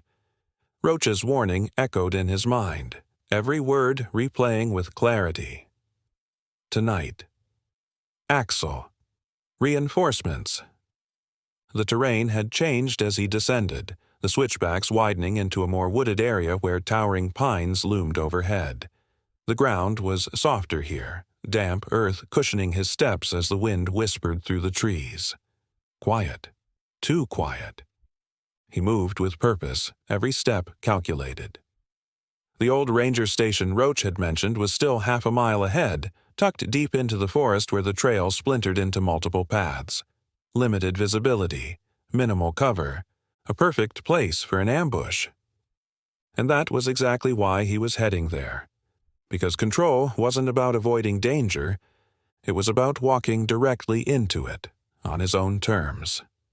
The fog clung lower here, swirling between the trees in pale streaks as the sun dipped behind the ridge. The soldier moved with practiced silence, keeping to the tree line as he approached the station's perimeter. The building itself was a forgotten relic, an old wooden cabin, weathered and broken in places, its windows covered with warped boards. Nature had begun to reclaim it, moss creeping along the stone foundation. But it wasn't abandoned tonight. The sound of engines idling in the distance. Muted voices. 5, maybe 6 men. Axel wasn't bluffing this time. The soldier knelt low behind a thick outcropping of rocks, scanning the area carefully. 2 bikes were parked near the entrance, their chrome barely visible through the trees. 2 more just beyond, near the back. The voices carried, echoing, faintly. Axel said he'd be here by now. "Relax, he'll show. Said something about making sure that soldier doesn't leave the ridge tonight." A pause, then a rough laugh. "You believe that? Dude took down 3 of you, barehanded. Sounds like you all just got soft." The soldier's jaw tightened. They were underestimating him. Good. Staying low, he circled the station, scanning the patterns. 2 men at the front, close to the door. One leaning against his bike, smoking.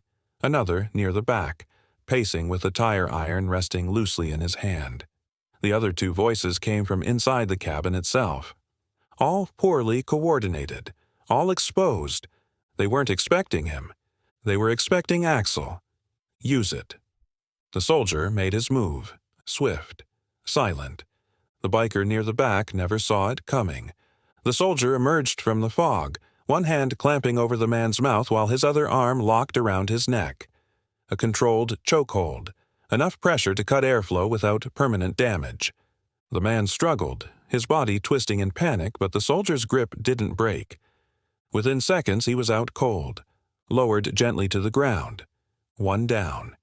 The wind shifted. Footsteps. Another figure emerging from the side, the one who had been smoking. The soldier moved before the man could fully register the shape in the fog. A sharp step forward. Disarm. Redirect. The cigarette fell as the soldier's open palm strike connected with the man's chest, driving him backward into a tree. Not enough to break, but enough to stun. The soldier leaned in close, voice low but commanding. "Quiet. Stay down." The man didn't argue. 2 down. The cabin door creaked open. The voices stopped. "Hey, did you hear—" The soldier slipped into the shadows, pressing his back against the tree as one of the remaining bikers stepped out. Younger. Nervous. A blade tucked into his waistband but not drawn yet.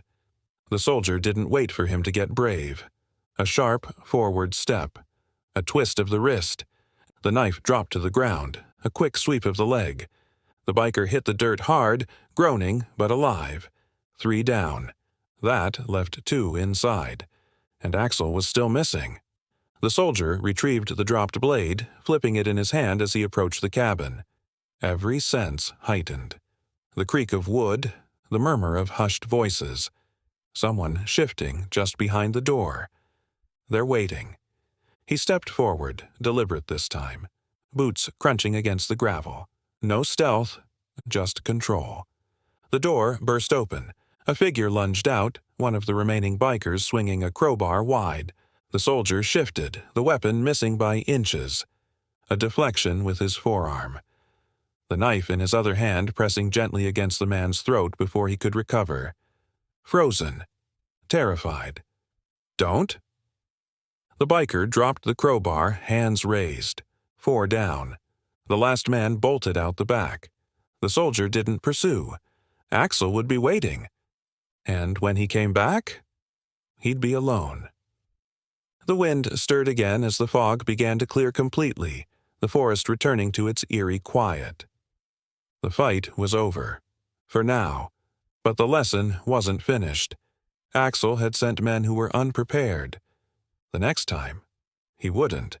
And the soldier knew. This was only the beginning. The cabin sat in eerie silence, the fog finally beginning to break as the soldier stood at the clearing's edge. The last of Axel's crew had either fled or lay incapacitated in the damp earth. The wind stirred through the tall pines, carrying the scent of rain and damp soil as the echoes of the confrontation faded into the quiet. But silence didn't mean victory. Not yet. The fight had ended without bloodshed. The soldier had seen to that. Every move calculated, every strike controlled. But the physical battle wasn't the only one Axel had brought to this mountain. What lingered now was deeper, the kind of conflict that didn't fade with bruises but settled deep in the mind. Fear. He had seen it, etched in the wide eyes of the men as they fled. The hesitation in Roach's voice when he'd tried to explain Axel's obsession. They feared him. But fear, if left unchecked, didn't bring peace. It bred desperation. And desperate men were unpredictable. The soldier knelt beside the unconscious man he had subdued near the cabin's entrance. The biker was breathing. Stable. A shallow scrape marked his temple where the impact had caught him, but no permanent damage. Just enough pain to serve a purpose. Rising, the soldier scanned the clearing. 3 men were still there. Silent. Conscious but defeated. Their hands raised, their heads down. No weapons drawn now. The fog had lifted enough to reveal their expressions clearly, exposed. The fear wasn't just physical, it was mental. The soldier stepped closer, his voice calm but cutting through the tension like steel. "You're not here because of loyalty," he said quietly. "You're here because Axel told you to be, because you're more afraid of disappointing him than facing me." No one answered, but the truth was written across their faces. The soldier continued, voice steady. "You followed him up this mountain thinking strength came from numbers, from fear. But look around you. Where is he now? He left you here, just like he'll leave you again." The words hung heavy in the air, pressing against the wounded pride in the group. One of the younger bikers, Roach, shifted uncomfortably, his gaze flicking toward the ground. The soldier caught it. "You're better than this," he said, softer now. "All of you are. But as long as you follow a man who leads through threats and ego, you'll keep losing. You'll keep being used." Roach swallowed hard, the tension in his face cracking, but the others, especially the tattooed biker, remained guarded, defiant even in their silence. The soldier knew the pattern. Fear worked both ways. Break it too far, and it turned into shame, and shame, if left unchecked, could be just as dangerous. A distant rumble echoed through the valley, the sound of an engine. Axel. The soldier exhaled slowly, rolling his shoulders back as he turned toward the sound. The sun was lower now, casting pale streaks of gold across the ridge, and the fog had all but dissipated. Visibility was returning. And so was Axel. But this time, the soldier wasn't going to let the fight become physical. This battle was psychological, and Axel had already lost. The sound grew louder, the roar of Axel's motorcycle tearing through the narrow switchbacks below. The soldier remained still, waiting. This wasn't about physical strength anymore. It was about breaking the illusion of power. And Axel had made the mistake of showing his weakness. The motorcycle came to a stop just beyond the cabin's clearing. Gravel crunched as Axel dismounted, his face pale, his knuckles still bruised from the earlier fight. But his eyes burned with something deeper. Desperation. "Where the hell are my guys?" Axel barked, scanning the scene. His gaze fell on the three bikers standing motionless, weapons on the ground. Defeated. The soldier didn't move. He let the silence speak for itself. Axel's face twisted, but his voice cracked slightly as he stepped closer. "What the hell did you do to them?" The soldier's gaze remained locked, cold, steady. "I didn't do anything to them, Axel. They saw the truth you keep trying to run from." Axel flinched, but he covered it with anger. His hands curled into fists, his voice rising. "You think you can just break us with words? Intimidate us?" The soldier took a single step forward. "No, Axel. You did this. You led them here. You forced them into a fight they didn't believe in. And now, they've seen what happens when fear runs a crew instead of respect." Axel's breathing hitched. He could feel it, losing his grip, and the soldier wasn't finished. He gestured toward Roach without looking away from Axel. "Look at him, Axel. He followed you because he thought you were a leader. He thought strength meant control. And now? He's standing there, wondering why he's bleeding for someone who's never bled for him." Roach's face turned away, but the message had landed. The other two bikers shifted uncomfortably, eyes no longer on the soldier. They were focused on Axel. And Axel felt it. The fracture. The loss of control. The soldier's voice dropped to a whisper. "This is the moment, Axel. The moment you either choose to lead or lose everything. Right now, you're nothing but a man trying to cover up his own weakness. But you can walk away from this. You can still change." Axel stood there, trembling slightly, and for a heartbeat it seemed like the words might reach him. But pride dies slowly. Axel's face twisted again, his voice trembling. "You think this is over? You think I'm just going to let you walk away after this?" The soldier nodded. "I do, because deep down, you're tired of losing. You're just not ready to admit it." Silence. Axel's breath slowed. His hands dropped slightly, but his pride wouldn't let him fully break. Not yet. He turned toward his crew, trying to salvage control. "Get on your bikes. We're leaving. Now." No cheers, no defiance. Just silence. And as they turned to leave, the soldier watched.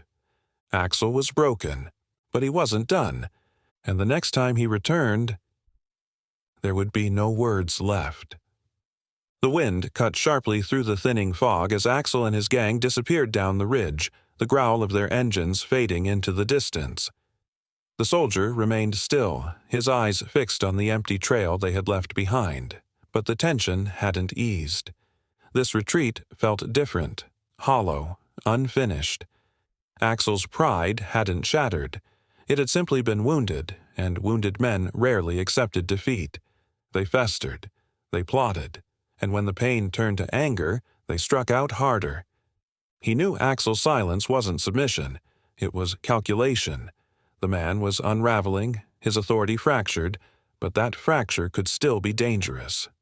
The soldier had seen it before, in broken leaders who would rather burn everything around them than admit they were wrong. Axel wasn't retreating to rebuild. He was retreating to retaliate, and that retaliation was coming sooner than anyone in his crew suspected. The soldier began moving again, his steps measured as he descended along the narrow trail. The air was heavier now, the scent of damp pine mingling with the lingering tension from the confrontation. His instincts stayed sharp. Even as the forest quieted, he felt it, an energy lingering just beyond the stillness. Men like Axel didn't simply give up when they lost control. They regrouped, they gathered strength, and Axel had already shown he wasn't afraid to bring others into his personal vendetta. He descended further, the ground leveling out into a wider path as the fog finally cleared, revealing the vast stretch of forest ahead.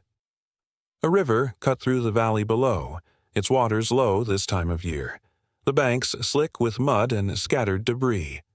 A narrow bridge spanned the river, old, worn, but stable enough. It was the only crossing for miles in either direction. If Axel was planning to block his exit from the mountain, this would be the place to do it. And as he approached the bridge, his instincts were confirmed. Tire tracks, fresh ones, heavy, not just from the motorcycles he had seen earlier, trucks, larger vehicles, reinforcements. The soldier exhaled slowly, his breath visible in the cold air. Axel hadn't just left. He had circled back, positioning his forces ahead, trying to box him in, trying to turn the terrain against him. The move was sloppy but dangerous, especially if Axel had brought the right kind of men this time. And it wasn't just pride motivating him now, it was desperation. The soldier moved cautiously toward the bridge, scanning the area for movement. No figures, no sound, but the silence felt wrong, forced. Someone was out there, watching, waiting.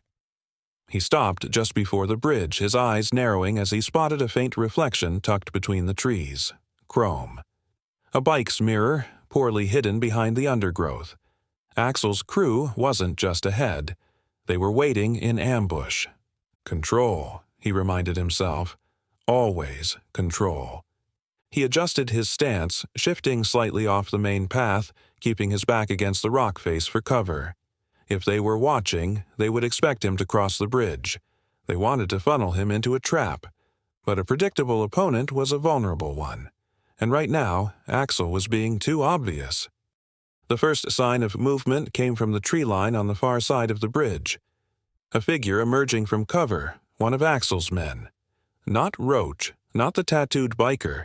Someone new, bulkier, his face obscured by a half-mask, a tire iron slung over his shoulder like a threat more than a tool.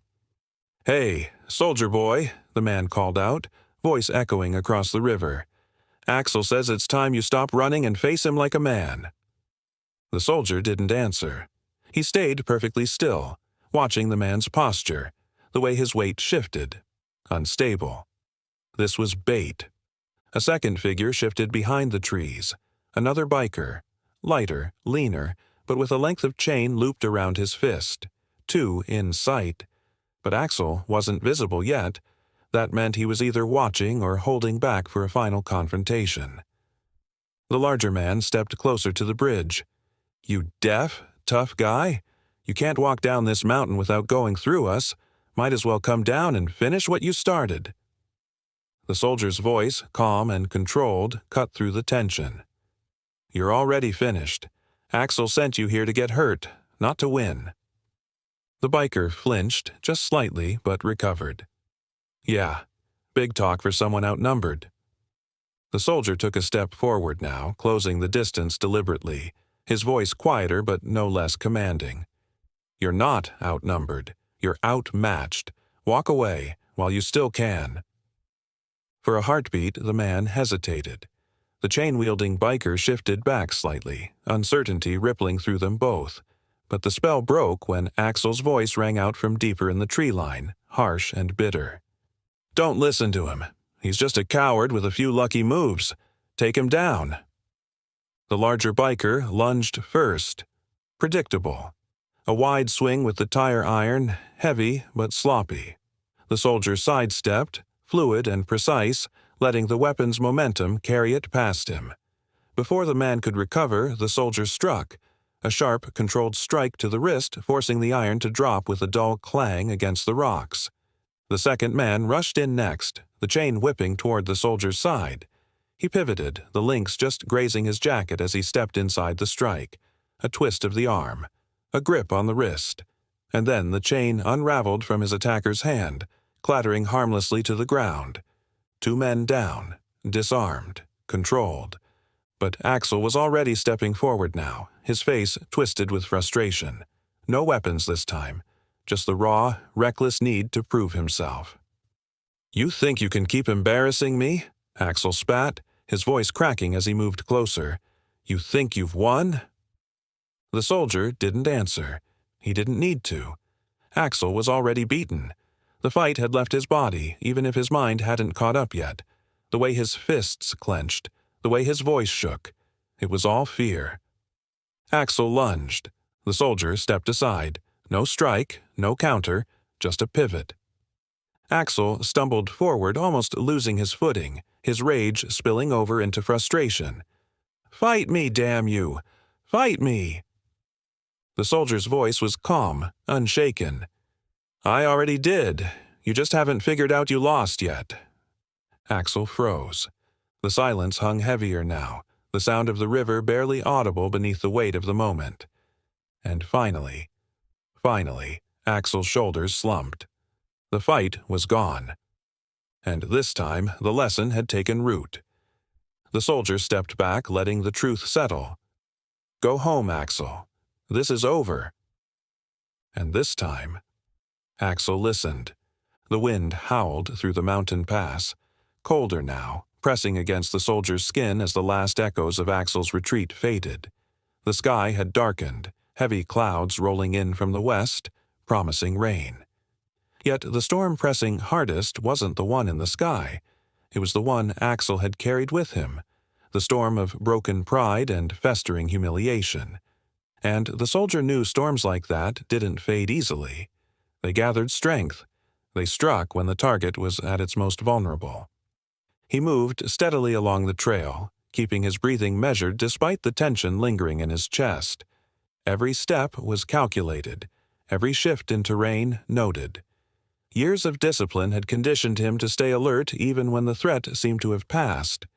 Especially then, because moments like these, when the fight seemed finished, were often when the real danger emerged.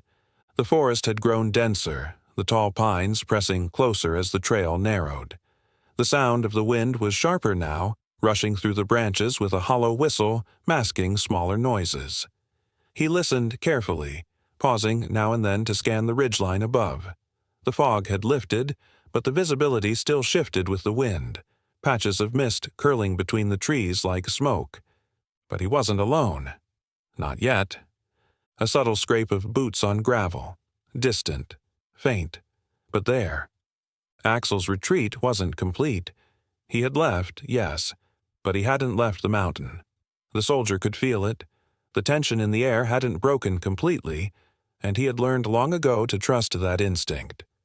A confrontation unresolved was a confrontation unfinished. The path twisted tighter along the cliffside, and he slowed, taking in the landscape. To his left, a steep drop into the valley below. To his right, a wall of jagged stone pressing close. Limited visibility, limited cover. The kind of terrain that turned disadvantage into opportunity if you knew how to use it. And the soldier knew. It happened fast. A blur of movement above. Gravel dislodging from the ridgeline, cascading down the cliff. Not a landslide. Too deliberate. Someone was moving up there. The soldier reacted instantly, pivoting back toward the rock face, pressing his body against it for cover as a figure dropped into view from the slope above. Axel. Alone this time. No gang, no backup. Just him, his face pale, his knuckles white where they gripped the handle of a crowbar. "Still think you're better than me?" Axel's voice cracked, rough against the wind, but the rage hadn't cooled. If anything, it had deepened. Less showmanship now, more desperation. The soldier's expression didn't shift. His voice was calm, steady. "You're still here. That tells me you haven't figured it out yet." Axel's lips curled into a bitter sneer. "Oh, I figured it out. You're just a coward hiding behind words. You think you're so controlled? So smart?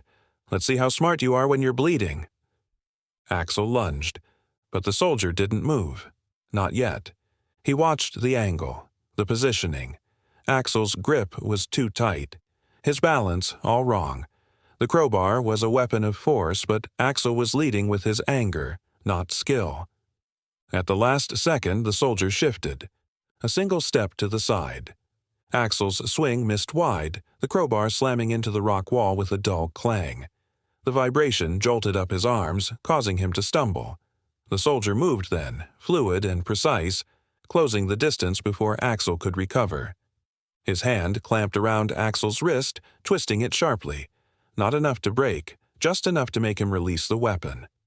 The crowbar fell to the ground with a hollow echo, sliding toward the cliff's edge. Axel gasped, wrenching his arm back as he staggered away. You think this makes you strong?" The soldier's eyes narrowed. "No.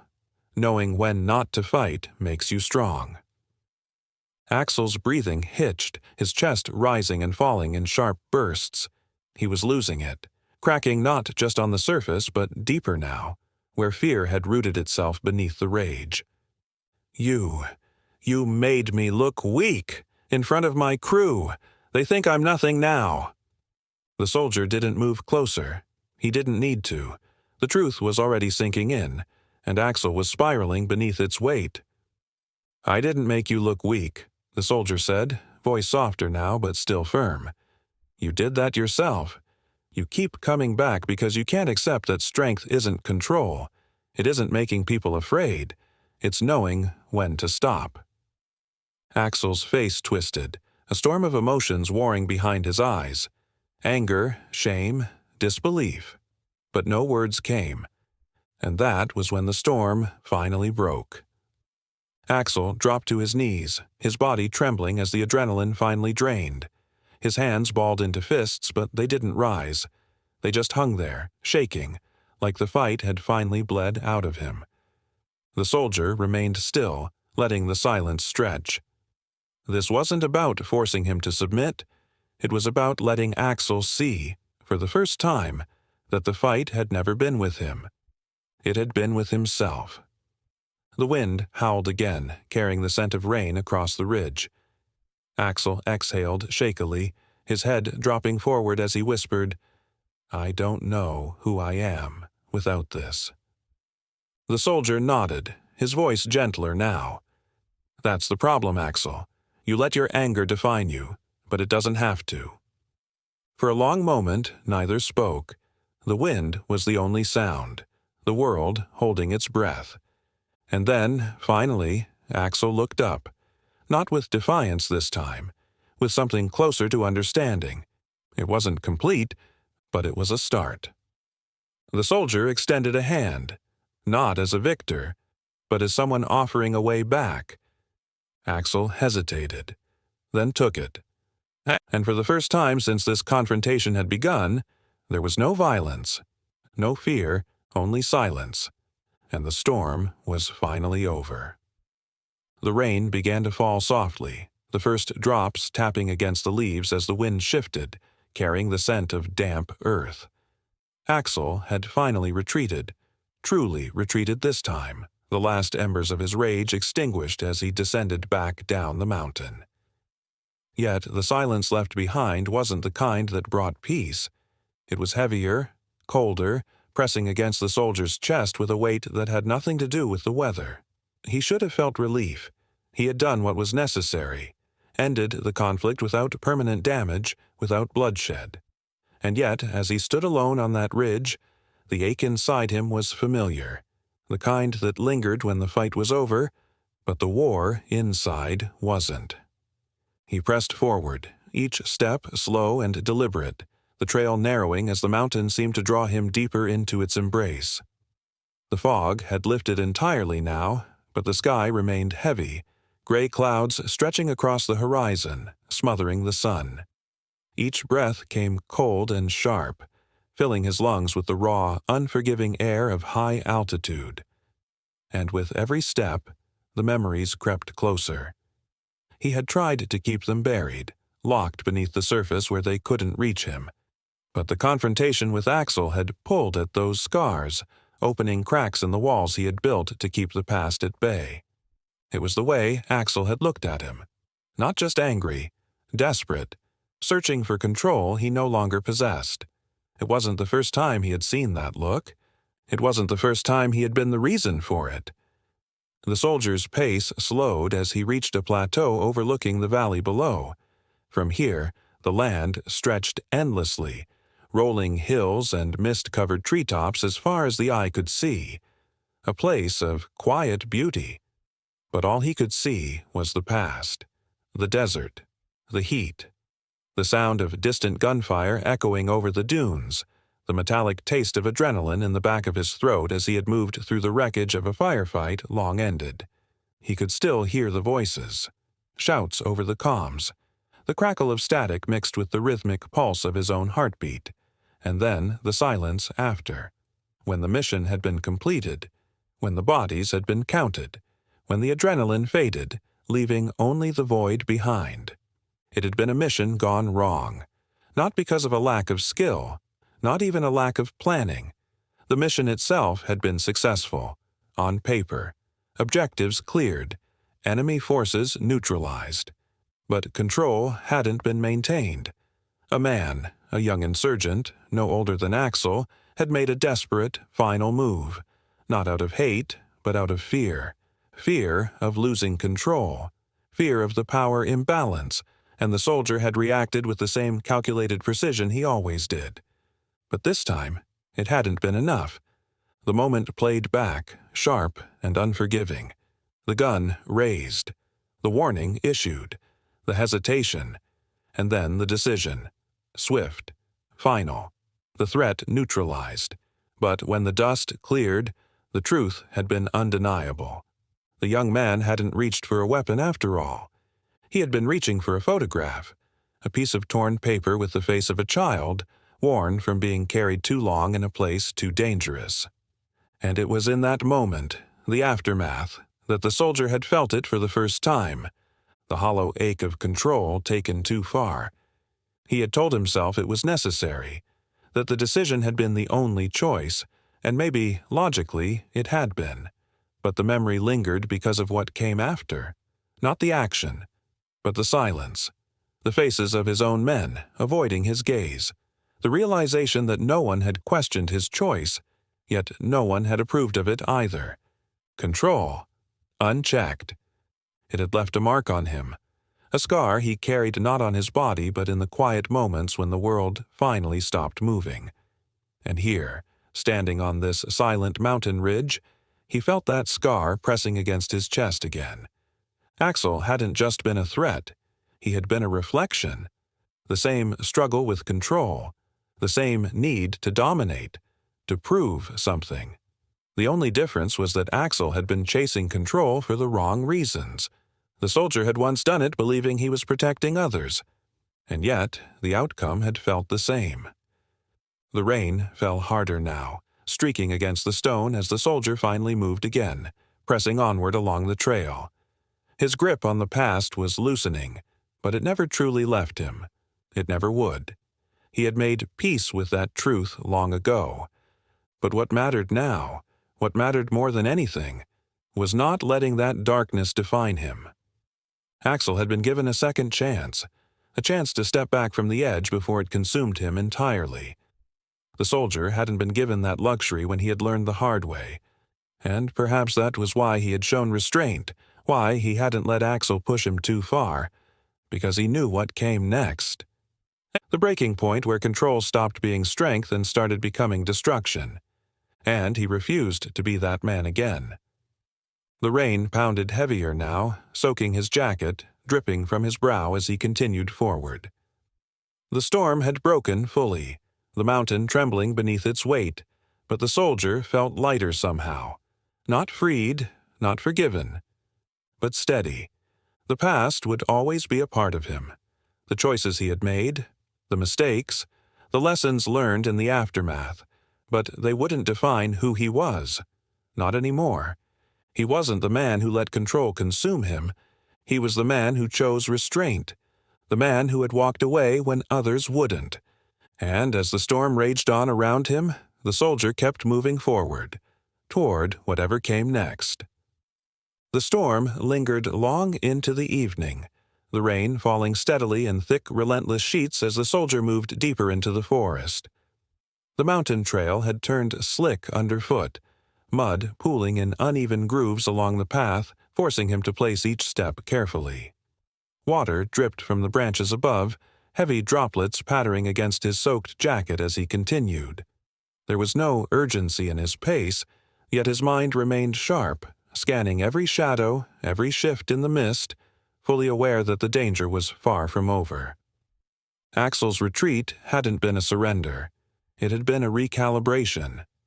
The way he had looked back before disappearing down the ridge, his face pale but still burning with defiance, made it clear that this wasn't finished. Men like Axel didn't accept defeat as a lesson. They nursed it like a wound, letting it fester into something even more dangerous: pride, humiliation, and the desperate need to reclaim control. The soldier had seen it before, too many times. Pride, unchecked, was like a slow-burning fuse, and Axel's was already nearing the end. It was only a matter of time before it exploded. The trail narrowed as he crossed into the lower ridgeline where the storm had carved shallow channels along the earth. The rain was heavier now, soaking through the fabric of his clothes, but he welcomed it. The discomfort kept him grounded, present. Pain was a reminder that he was alive. More importantly, it reminded him that he was in control. But even as he moved, there was no mistaking the feeling creeping into the edges of his awareness. He wasn't alone. A figure emerged ahead, barely visible through the rain, standing still, centered in the middle of the path. Not hiding, not ambushing, waiting. Axel. His clothes were soaked through, his hair plastered against his face, but the defiance was unmistakable in his eyes. The storm seemed to ripple around him, the wind cutting sharp between the trees as he lifted his head fully, meeting the soldier's gaze. There was no crew this time, no backup, just him, alone against the silence. The soldier stopped several feet away, his stance calm, controlled. He could see it in Axel's posture, the tension in his shoulders, the subtle twitch of his fingers as though expecting a fight that hadn't begun yet. But what struck the soldier more than the defiance was the exhaustion behind it. Axel was running on fumes, worn thin not just from the rain but from the weight of his own pride. Yet, still, he had come. The soldier spoke first, voice even, measured against the storm's noise. "You're here alone." Axel didn't answer immediately. His jaw clenched, the rain dripping from his face as he exhaled sharply. "I didn't come here for them. I came for you." The soldier's eyes narrowed slightly, his voice calm but firm. "Why?" Axel took a half-step forward, his fists clenched at his sides, trembling. "You think you can just walk away? Make me look weak? Make me lose my crew? That's not how this ends." The soldier shook his head slowly, rain trailing down his face. "It already ended. You're the one keeping it alive. Let it go, Axel. There's nothing left to prove."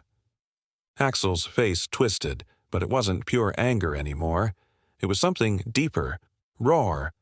"No, you don't get to walk away from this. You—" He gestured wildly at the space between them, his voice cracking. "You broke me. You humiliated me. I have nothing left." The soldier remained still, his voice unyielding but steady. "You did that to yourself.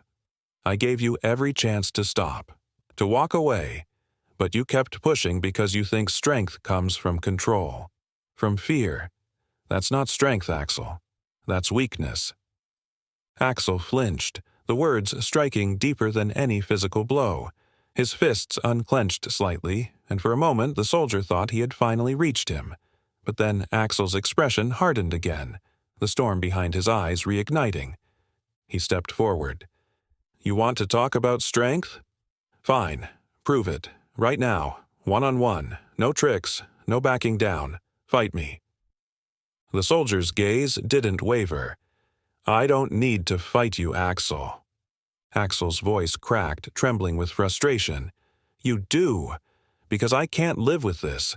I can't be the man who just walked away. They won't respect me. I won't respect me."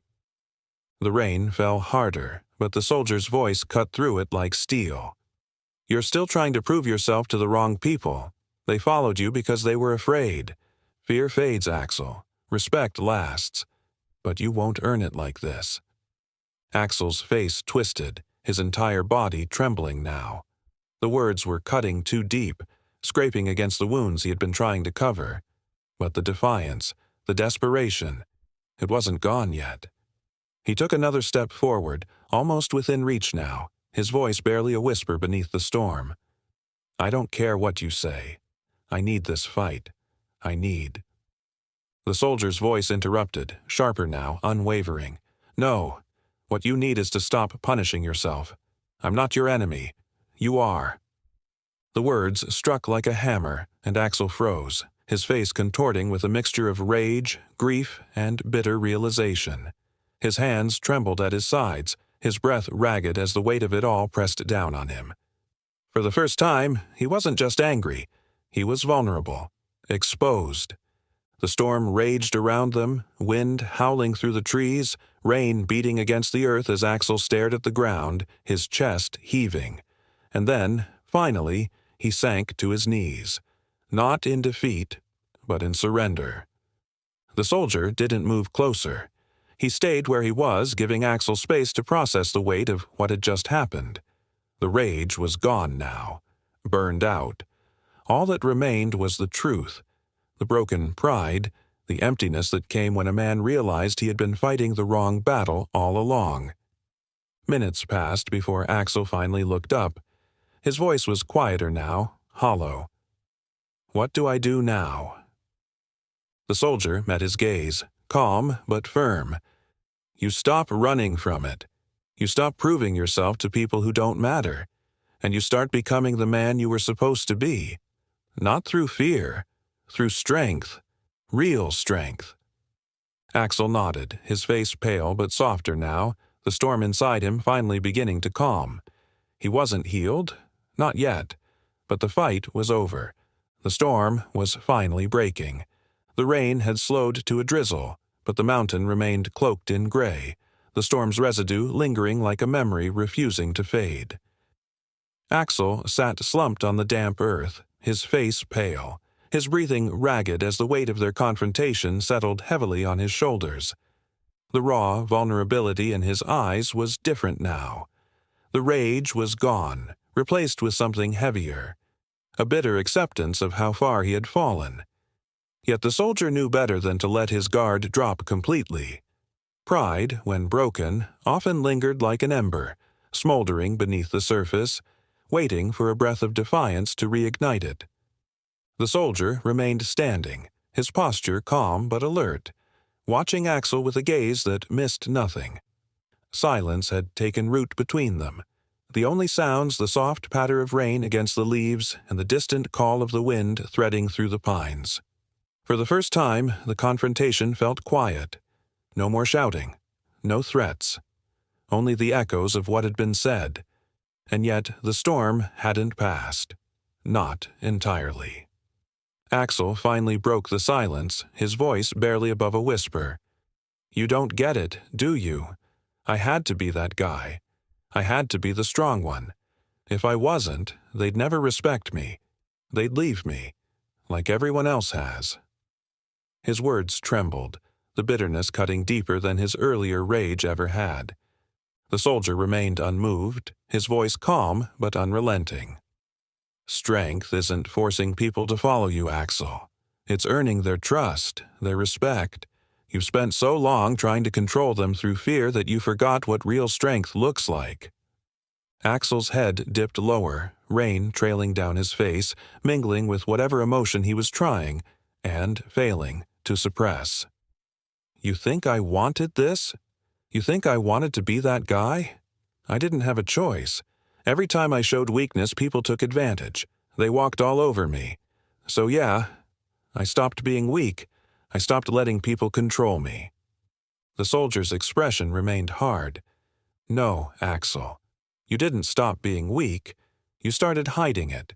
You let fear control you. Fear of being forgotten. Fear of being powerless. And that fear, it made you reckless. It made you dangerous. Not just to them, to yourself." Axel clenched his jaw, struggling against the truth as it cut deeper than he was ready for. His body trembled, fists tightening against the damp soil as he stared at the ground, as though trying to find an argument. But none came. The silence stretched, broken only by the soft creak of branches in the wind. When Axel finally spoke, his voice was hoarse. "So, what now? You just gonna leave me here? Walk away like it never happened?" The soldier shook his head slowly, stepping forward with deliberate calm. "No, because this wasn't about winning, Axel. It was about stopping you from destroying yourself. But you have to decide where this ends. Not me." Axel's gaze lifted, and for the first time, there was something different there. Not defiance, not rage, something quieter, the beginnings of understanding, but also shame. His lips parted as if to speak, but then his eyes shifted, narrowing past the soldier toward the fog-covered trail behind him. The soldier felt it before he heard it, the shift in the air, the presence. A fourth figure stepping into the clearing, his heavy boots crunching against the gravel with slow, deliberate weight. He wasn't one of Axel's regulars. The man was older, broader, with a scar across his cheek and the cold, calculating gaze of someone who had seen too many fights and walked away from all of them. His stance was different, grounded, purposeful, a fighter. No hesitation. Axel's face paled. Bishop. The name carried weight. More than just familiarity. It was fear. The soldier turned fully, his posture shifting in an instant. No words were exchanged yet, but the tension that rippled through the air was undeniable. Bishop wasn't here for reconciliation. He was here for violence. Bishop's voice was calm, almost casual, but edged with something dangerous. "So, this is the guy who embarrassed you, Axel? The one who made you look soft?" Axel didn't respond. He couldn't. Bishop took another step forward, his gaze locked fully on the soldier now. "I've been hearing a lot about you. How you humiliated a whole crew of men. How you took down Axel like he was nothing. And now, you're preaching? Trying to fix him?" His lips twisted into a sneer. "Pathetic." The soldier didn't rise to the insult. His stance remained calm, but there was no mistaking the subtle shift in his balance. Ready, focused, controlled. "This isn't your fight?" Bishop's grin widened. "It is now. See, Axel called me, said he needed backup, said he needed someone to teach you a lesson, and I'm all about lessons." Axel finally spoke, his voice shaking. "I didn't call you for this, Bishop. It's over. I lost."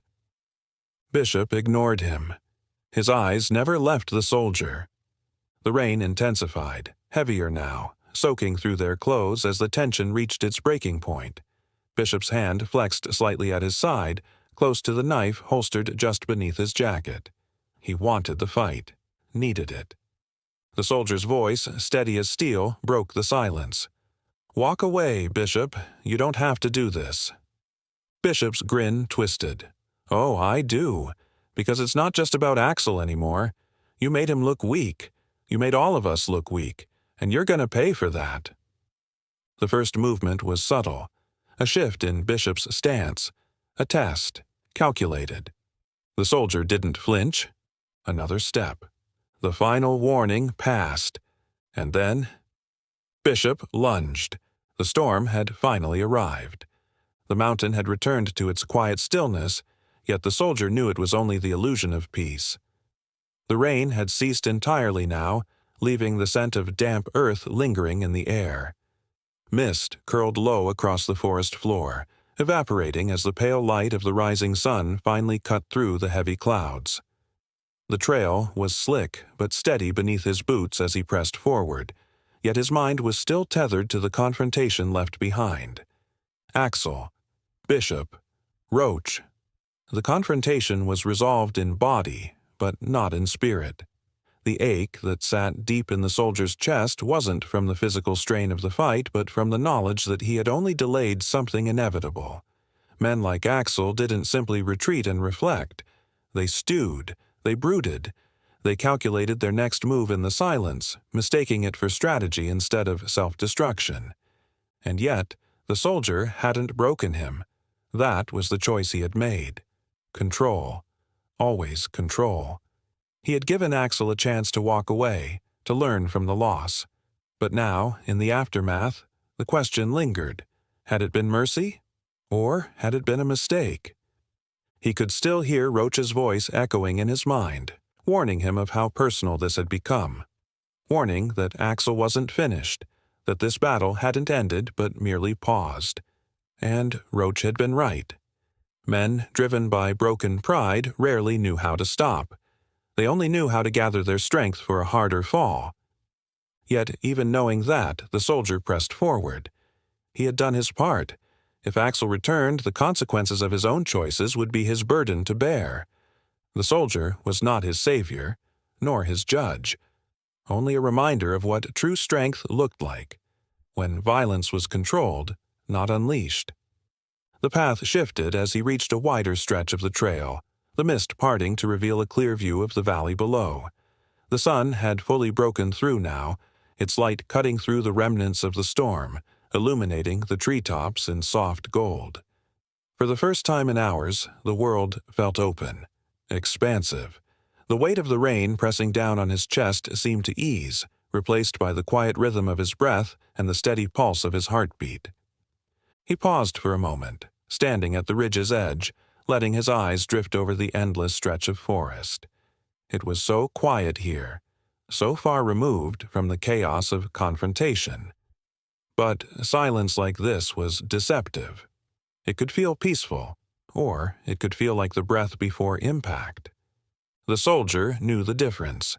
He had felt it in places much farther from this mountain, in the deserts where heat rippled the air, where every stone seemed to conceal danger, in the dense urban streets where shadows played tricks on the mind, yet the real threats were always those who didn't reveal themselves until it was too late. The tension here wasn't so different. Nature had its own way of hiding threats in beauty. A single broken twig, a shift in the wind, a step too close. And so, even as the calm settled over the landscape, his mind remained sharp, controlled, because Axel was still out there. And the lesson wasn't finished. He resumed his pace, the trail widening as he descended further, the damp earth giving way to firmer ground as the mountain base neared. The sound of a river met his ears, faint but growing louder as he moved, the scent of water mingling with the damp pine. A natural barrier. He had crossed it once on the way up the ridge, a narrow stone bridge worn with age but still solid. And as the sound of the water grew clearer, so did something else. The rumble of an engine. Faint, distant, but unmistakable. The soldier slowed, his pulse steady but heightened now. This wasn't chance. Not here. Not this soon after the confrontation. Axel wasn't finished. He reached the tree line where the river came into full view, the narrow stone bridge cutting a stark path across the rushing water. And there, on the far side, partially obscured by the tree cover, Axel's bike. But Axel wasn't alone. A figure stood next to the bike, hands in his pockets, posture relaxed but intentional. Bishop. The tension that had lingered like a shadow since the ridge snapped taut. This wasn't another test. It was a message. The soldier didn't speak. He didn't move forward. He simply waited, letting the silence stretch. Bishop was the one who broke it, his voice carrying easily over the sound of the river. "You knew we'd be back, didn't you?" The soldier remained still, watching, absorbing every detail. Bishop's stance was calm, but there was a tension in his shoulders, forced control, not genuine. "I figured you would," the soldier replied evenly. "But not so soon. Didn't have enough last time?" Bishop smirked, but it didn't reach his eyes. "This ain't about me. Not anymore." The soldier's gaze narrowed. "Axel." Bishop nodded slowly, glancing back toward the trees where Axel remained hidden just beyond view. His voice dropped lower. "He's not thinking straight. Said he needed to finish this, to prove he wasn't weak." The soldier's voice didn't waver. "And you followed him out here for that? For pride?" Bishop's smirk faded. For the first time, there was hesitation. "I came because he's going to get himself killed trying to prove a point. He's not walking away from this." The words were sharp, real. The soldier nodded, his voice quieter but just as firm. "Then, you better convince him, because I'm not here to fight him anymore. He's already lost." The silence stretched again. And then Axel stepped forward from the tree line. The bruises were still fresh, the rain soaking his jacket, but his face was harder now, sharper, and in his eyes the same unrelenting defiance. Bishop stepped aside, his head lowering slightly as Axel approached. The soldier stayed perfectly still. He didn't need to say anything. The truth was already there. But Axel's voice broke through, raw and bitter. "You didn't break me. I'm still standing." The soldier's voice remained calm, but colder now. "You never needed to be broken, Axel. You needed to stop before you destroyed yourself. This fight? It's not with me anymore. It never was." Axel's fists clenched at his sides, trembling with frustration. But behind that anger was something else now. Doubt. The lesson wasn't finished, but it was beginning to take root. The mountain air was heavier than before, the damp scent of rain still lingering as mist curled low across the river. The sound of the water rushing beneath the stone bridge was steady, rhythmic, but it did nothing to ease the tension crackling between the soldier and Axel. Bishop remained off to the side, watching, silent yet tense, his presence a reminder that this confrontation was more than just a clash of egos now. It had become personal. Axel stood rigid, rain dripping from the edges of his soaked jacket, his fists trembling at his sides. His face was pale, not just from the cold but from the weight pressing against his pride. The bruises from their last fight were still visible, dark and swollen along his jaw, yet his expression remained twisted with defiance. But the soldier could see it, the cracks beneath the surface. The mask Axel had worn for so long, toughness, control, dominance, it was slipping, and the man underneath wasn't nearly as certain as he pretended to be. The soldier's stance remained calm but unyielding. He hadn't come down the mountain to fight Axel again. He had made his choice. He had shown restraint. And yet, here they were, face to face once more. The battle Axel refused to let die. Axel's voice broke the silence, hoarse but sharp. "You think you're better than me, don't you? Think you've got it all figured out? Walking away, talking like you're some kind of saint? His voice cracked as he took a half-step forward. "But you don't know me. You don't know what it's like to be laughed at, to be disrespected every damn day. I've been fighting my whole life to prove I'm not weak." The soldier didn't react. He let the words hang in the air, absorbing them. Then, when he spoke, his voice was steady, precise. "That's your problem, Axel. You're still fighting ghosts, fighting to prove something to people who don't matter. And it's destroying you." Axel's face twisted with anger, his breath fogging in the cold air. "I'm not destroyed. I'm still standing, and I'm not leaving here until I've taken back my respect." The soldier took a slow step closer, just enough to close the space between them. "You're not standing, Axel. You're barely holding on. And this isn't about respect anymore. It's about fear. You're afraid of what happens when the fight stops, when you're left alone with nothing to prove and no one left to control." Axel flinched just slightly, but it was enough. The soldier continued, pressing the truth deeper. "You think strength is about how hard you hit, how many people you intimidate. But real strength is knowing when to stop, when to let go of the fight, when to be better than the man you've been pretending to be." The rain returned in a soft drizzle, streaking down their faces as the silence grew thicker. The only sound was the river, steady and unbothered by the storm that had raged through the valley. But Axel wasn't ready to break. Not yet. He shook his head violently, his voice rising. "You don't get it. I can't stop. If I stop, I lose everything. They'll see me as weak. They'll walk away. I built everything I have with my fists." The soldier interrupted, his voice cutting through Axel's rant with calm authority. "You didn't build anything, Axel. You trapped yourself.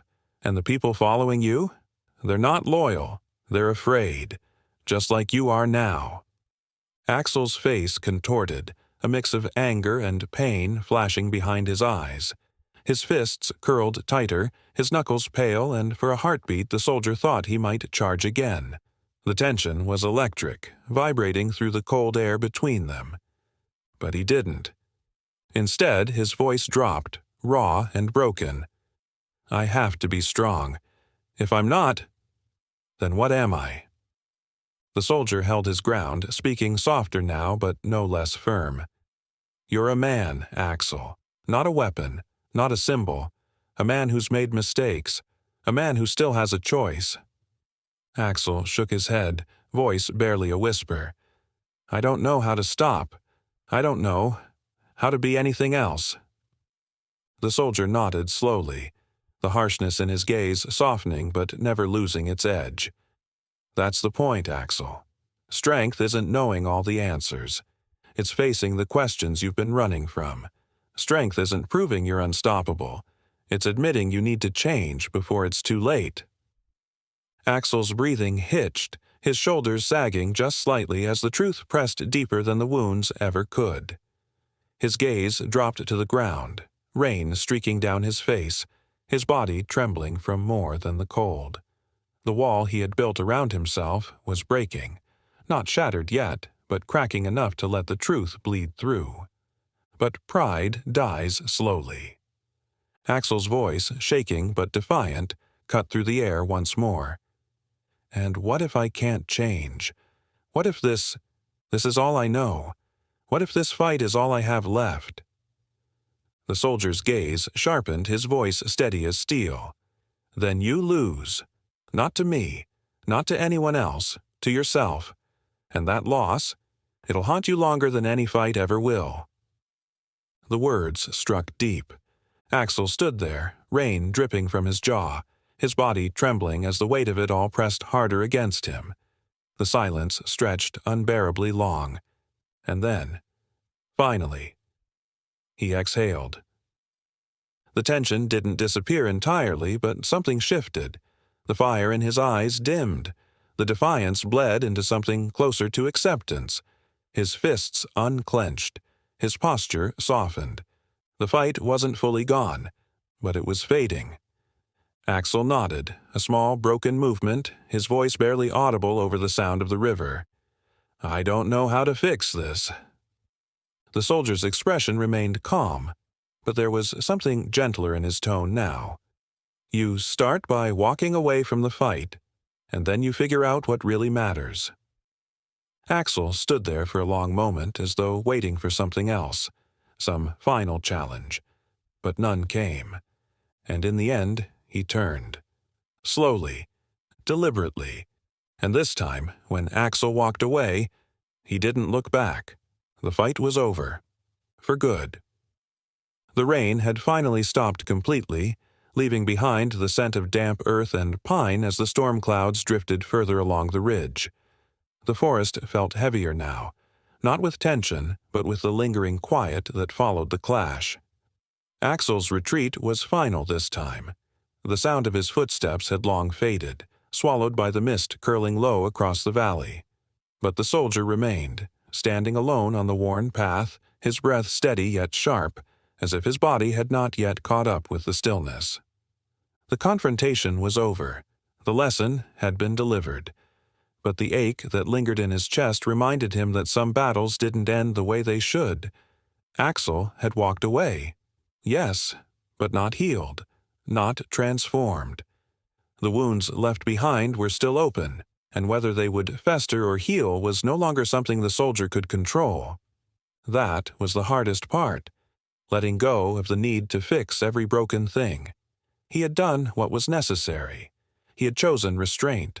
Mercy, even. But mercy left its own scars, just quieter ones. And here, surrounded by nothing but the whispering wind and the steady rhythm of the river below, he felt those scars pressing against him. His mind drifted back to moments far from this mountain. The desert again.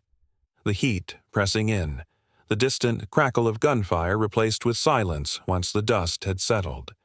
The same ache had followed him then, after missions where control was absolute, where force had ended conflict but left a void where resolution should have been. The younger version of himself hadn't understood the difference between victory and peace, but age had taught him, and it had cost him. He had seen it too often, the way violence lingered in a man's mind, long after the bruises healed and the scars faded, the way unresolved conflict twisted itself into shame, into anger, into a hunger that only led men further down the path Axel had been walking. And yet, there was hope. Axel had stopped. He had chosen to walk away, even if the choice had come through shattered pride and bitter words. That mattered. The soldier clung to that truth now as he adjusted the strap of his pack and began moving once more, descending along the narrowing trail. The forest was softer here, the ground springy with wet moss, the air alive with the scent of rain-soaked bark. Each step was slower now, less guarded, as if the weight pressing on his chest had begun to lift. The confrontation had been necessary, but it hadn't defined him. Not anymore. The river came into clearer view as the path bent, the sound growing louder as he approached the stone bridge where Axel had last confronted him. The water rushed beneath the worn stones, swollen from the rain, its current strong but steady. The bridge itself had been there for decades, an unmoving sentinel, unchanged despite the countless storms that had raged over it. There was something grounding in that thought, the idea that some things endured, that even in chaos, stability remained. He paused at the center of the bridge, resting his hand on the damp stone railing. For a long moment, he simply listened to the river, the wind, the absence of conflict. And then, from the far side of the bridge, a voice, soft, hesitant. "Hey, you still there?" Roach. The soldier turned, his expression calm but guarded as the younger man emerged from the tree line, his soaked jacket still clinging to him from the earlier rain. He looked smaller somehow, less defiant, his posture uncertain, like he wasn't sure whether he was welcome in this space anymore. The soldier said nothing, waiting, letting Roach close the distance on his own terms. Roach swallowed hard, stopping just at the edge of the bridge, his gaze flicking toward the river instead of meeting the soldier's eyes. I wanted to say something, about Axel." The soldier's voice was steady but quieter now. "Go on." Roach exhaled shakily, his hands curling into the edges of his jacket sleeves as he spoke. I know he messed up. I know he pushed too far. But he's not a bad guy. He doesn't know how to be anything else. All his life, people told him the only way to be strong was to be feared, that if he didn't control everything, he'd be nothing, and it messed him up. I'm not making excuses, just I thought you should know. The soldier nodded slowly, his voice softer. I understand. But he made his choice today. Walking away was his first step. Whether he learns from it, that's not up to me. Or you. Roach flinched slightly, shaking his head. Yeah, I get that. But the thing is, people like Axel, they don't know how to heal. They don't talk about it. They just bury it. And you... Roach's gaze finally lifted, meeting the soldier's with a flicker of genuine respect. You didn't just beat him back there. You showed him something he's never seen. And maybe that scared him more than losing a fight ever did. The words settled heavily between them. The soldier didn't speak immediately. He let them sit, considering their weight. Roach wasn't wrong. Fear of change, fear of being exposed, vulnerable. Sometimes that was stronger than the fear of pain. When he finally answered, his voice was quieter. What scares a man isn't losing power, Roach. It's realizing he never had it to begin with. Roach nodded slowly, the truth sinking in. The wind stirred again, softer this time, carrying the scent of damp pine. The river kept flowing, and the soldier knew, deep in his chest, that there was nothing left to prove here. He had done his part. Axel's journey, whatever it would become, was his own now. The storm had truly passed, and in its place, silence remained. Not the silence of tension, but the silence of release. The sun had begun its slow descent behind the distant ridgeline, streaking pale gold across the damp sky as the last remnants of the storm drifted further into memory. The air was clearer now, cleaner, the scent of rain lingering but softer, mingling with the rich aroma of pine and earth. The soldier stood once more at the edge of the bridge, his hand resting lightly on the weathered stone as he gazed out over the valley below. The river still moved with strength, carrying the storm's runoff, but its flow was steady, unbothered by the conflict that had raged above it hours before. Roach had gone. His final words still echoed, leaving the kind of quiet weight the soldier was all too familiar with. Axel had been given a choice, an opportunity. Whether or not he would rise from this breaking point or collapse under it, that was no longer the soldier's burden to carry. He had done what was necessary, delivered the lesson, held back when it would have been easier to strike harder, to break not just Axel's body but his spirit. But restraint, real restraint, wasn't about denying power. It was about mastering it. Still, the ache lingered. Not regret, not guilt, just understanding. Some fights left wounds that took longer to heal than the bruises on the skin. The trail stretched out ahead, winding gently downward, leading him away from the ridge and into the forest's heart. The mist had fully lifted now, burned away by the fading sunlight, and with it, so had the tension that had clung to this place. Yet, as the soldier took his first steps forward, his senses remained sharp, watchful. Not for danger, but for the presence that conflict always left behind. That subtle, unshakable awareness that some battles never truly ended. He had seen it in Axel, felt it in the way his fists trembled even after the fight had stopped. Pride could be cracked, but it rarely broke cleanly. It lingered, festering, waiting, and for men like Axel, it could return stronger, more dangerous if left unchecked. But the soldier had also seen something else in him, however faint. The fracture. The first glimpse of realization that strength wasn't dominance. That perhaps, for the first time, Axel had seen himself not as unstoppable, but as vulnerable. And there was power in that vulnerability. But it wasn't his battle anymore. The trail narrowed again, the forest deepening. shadows stretching longer across the damp earth as twilight crept in. The sounds of the mountain had returned to normal: the rustling leaves, the distant call of a bird, the rhythm of the river far below. Peaceful, but not silent. Alive.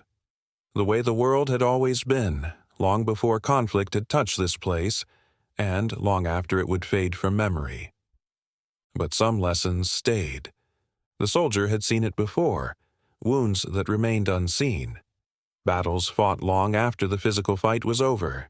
He carried his own share of those scars, and he knew with absolute certainty that Axel had only begun that battle within himself. The path ahead for him would be harder than the fight they had shared on the ridge, harder than fists, harder than blood, because it was a fight against himself now. And perhaps that was what this had been about all along. The soldier paused again, resting his palm against the rough bark of a towering pine. The texture was solid, ancient, unaffected by storms or the weight of time. He thought of the ridge, the way the earth had absorbed every fall, every strike, as though none of it had mattered. Nature didn't keep score. It didn't mark victories or defeats. It simply continued. And that, perhaps, was its lesson. Control. Strength. They were never about holding on too tightly. They were about knowing when to let go, when to step back, when to trust that the storm had passed, and the scars it left would either strengthen or consume those caught in its path. The mountain would remain. Whether Axel learned from this or not, the mountain wouldn't care. It would endure, and so would the soldier. The last light of day bled across the horizon as he continued forward, the shadows deepening around him but no longer heavy, no longer pressing. The ache in his chest remained, but it no longer felt sharp, just part of him. A scar, perhaps, one of many. But scars were proof of survival, proof that even when control was lost, the lesson endured. Axel had been given his chance, and the soldier knew deep down that the hardest battles weren't fought with fists. They were fought in the quiet, alone. Just as this one had been, the mountain remained, and so did he.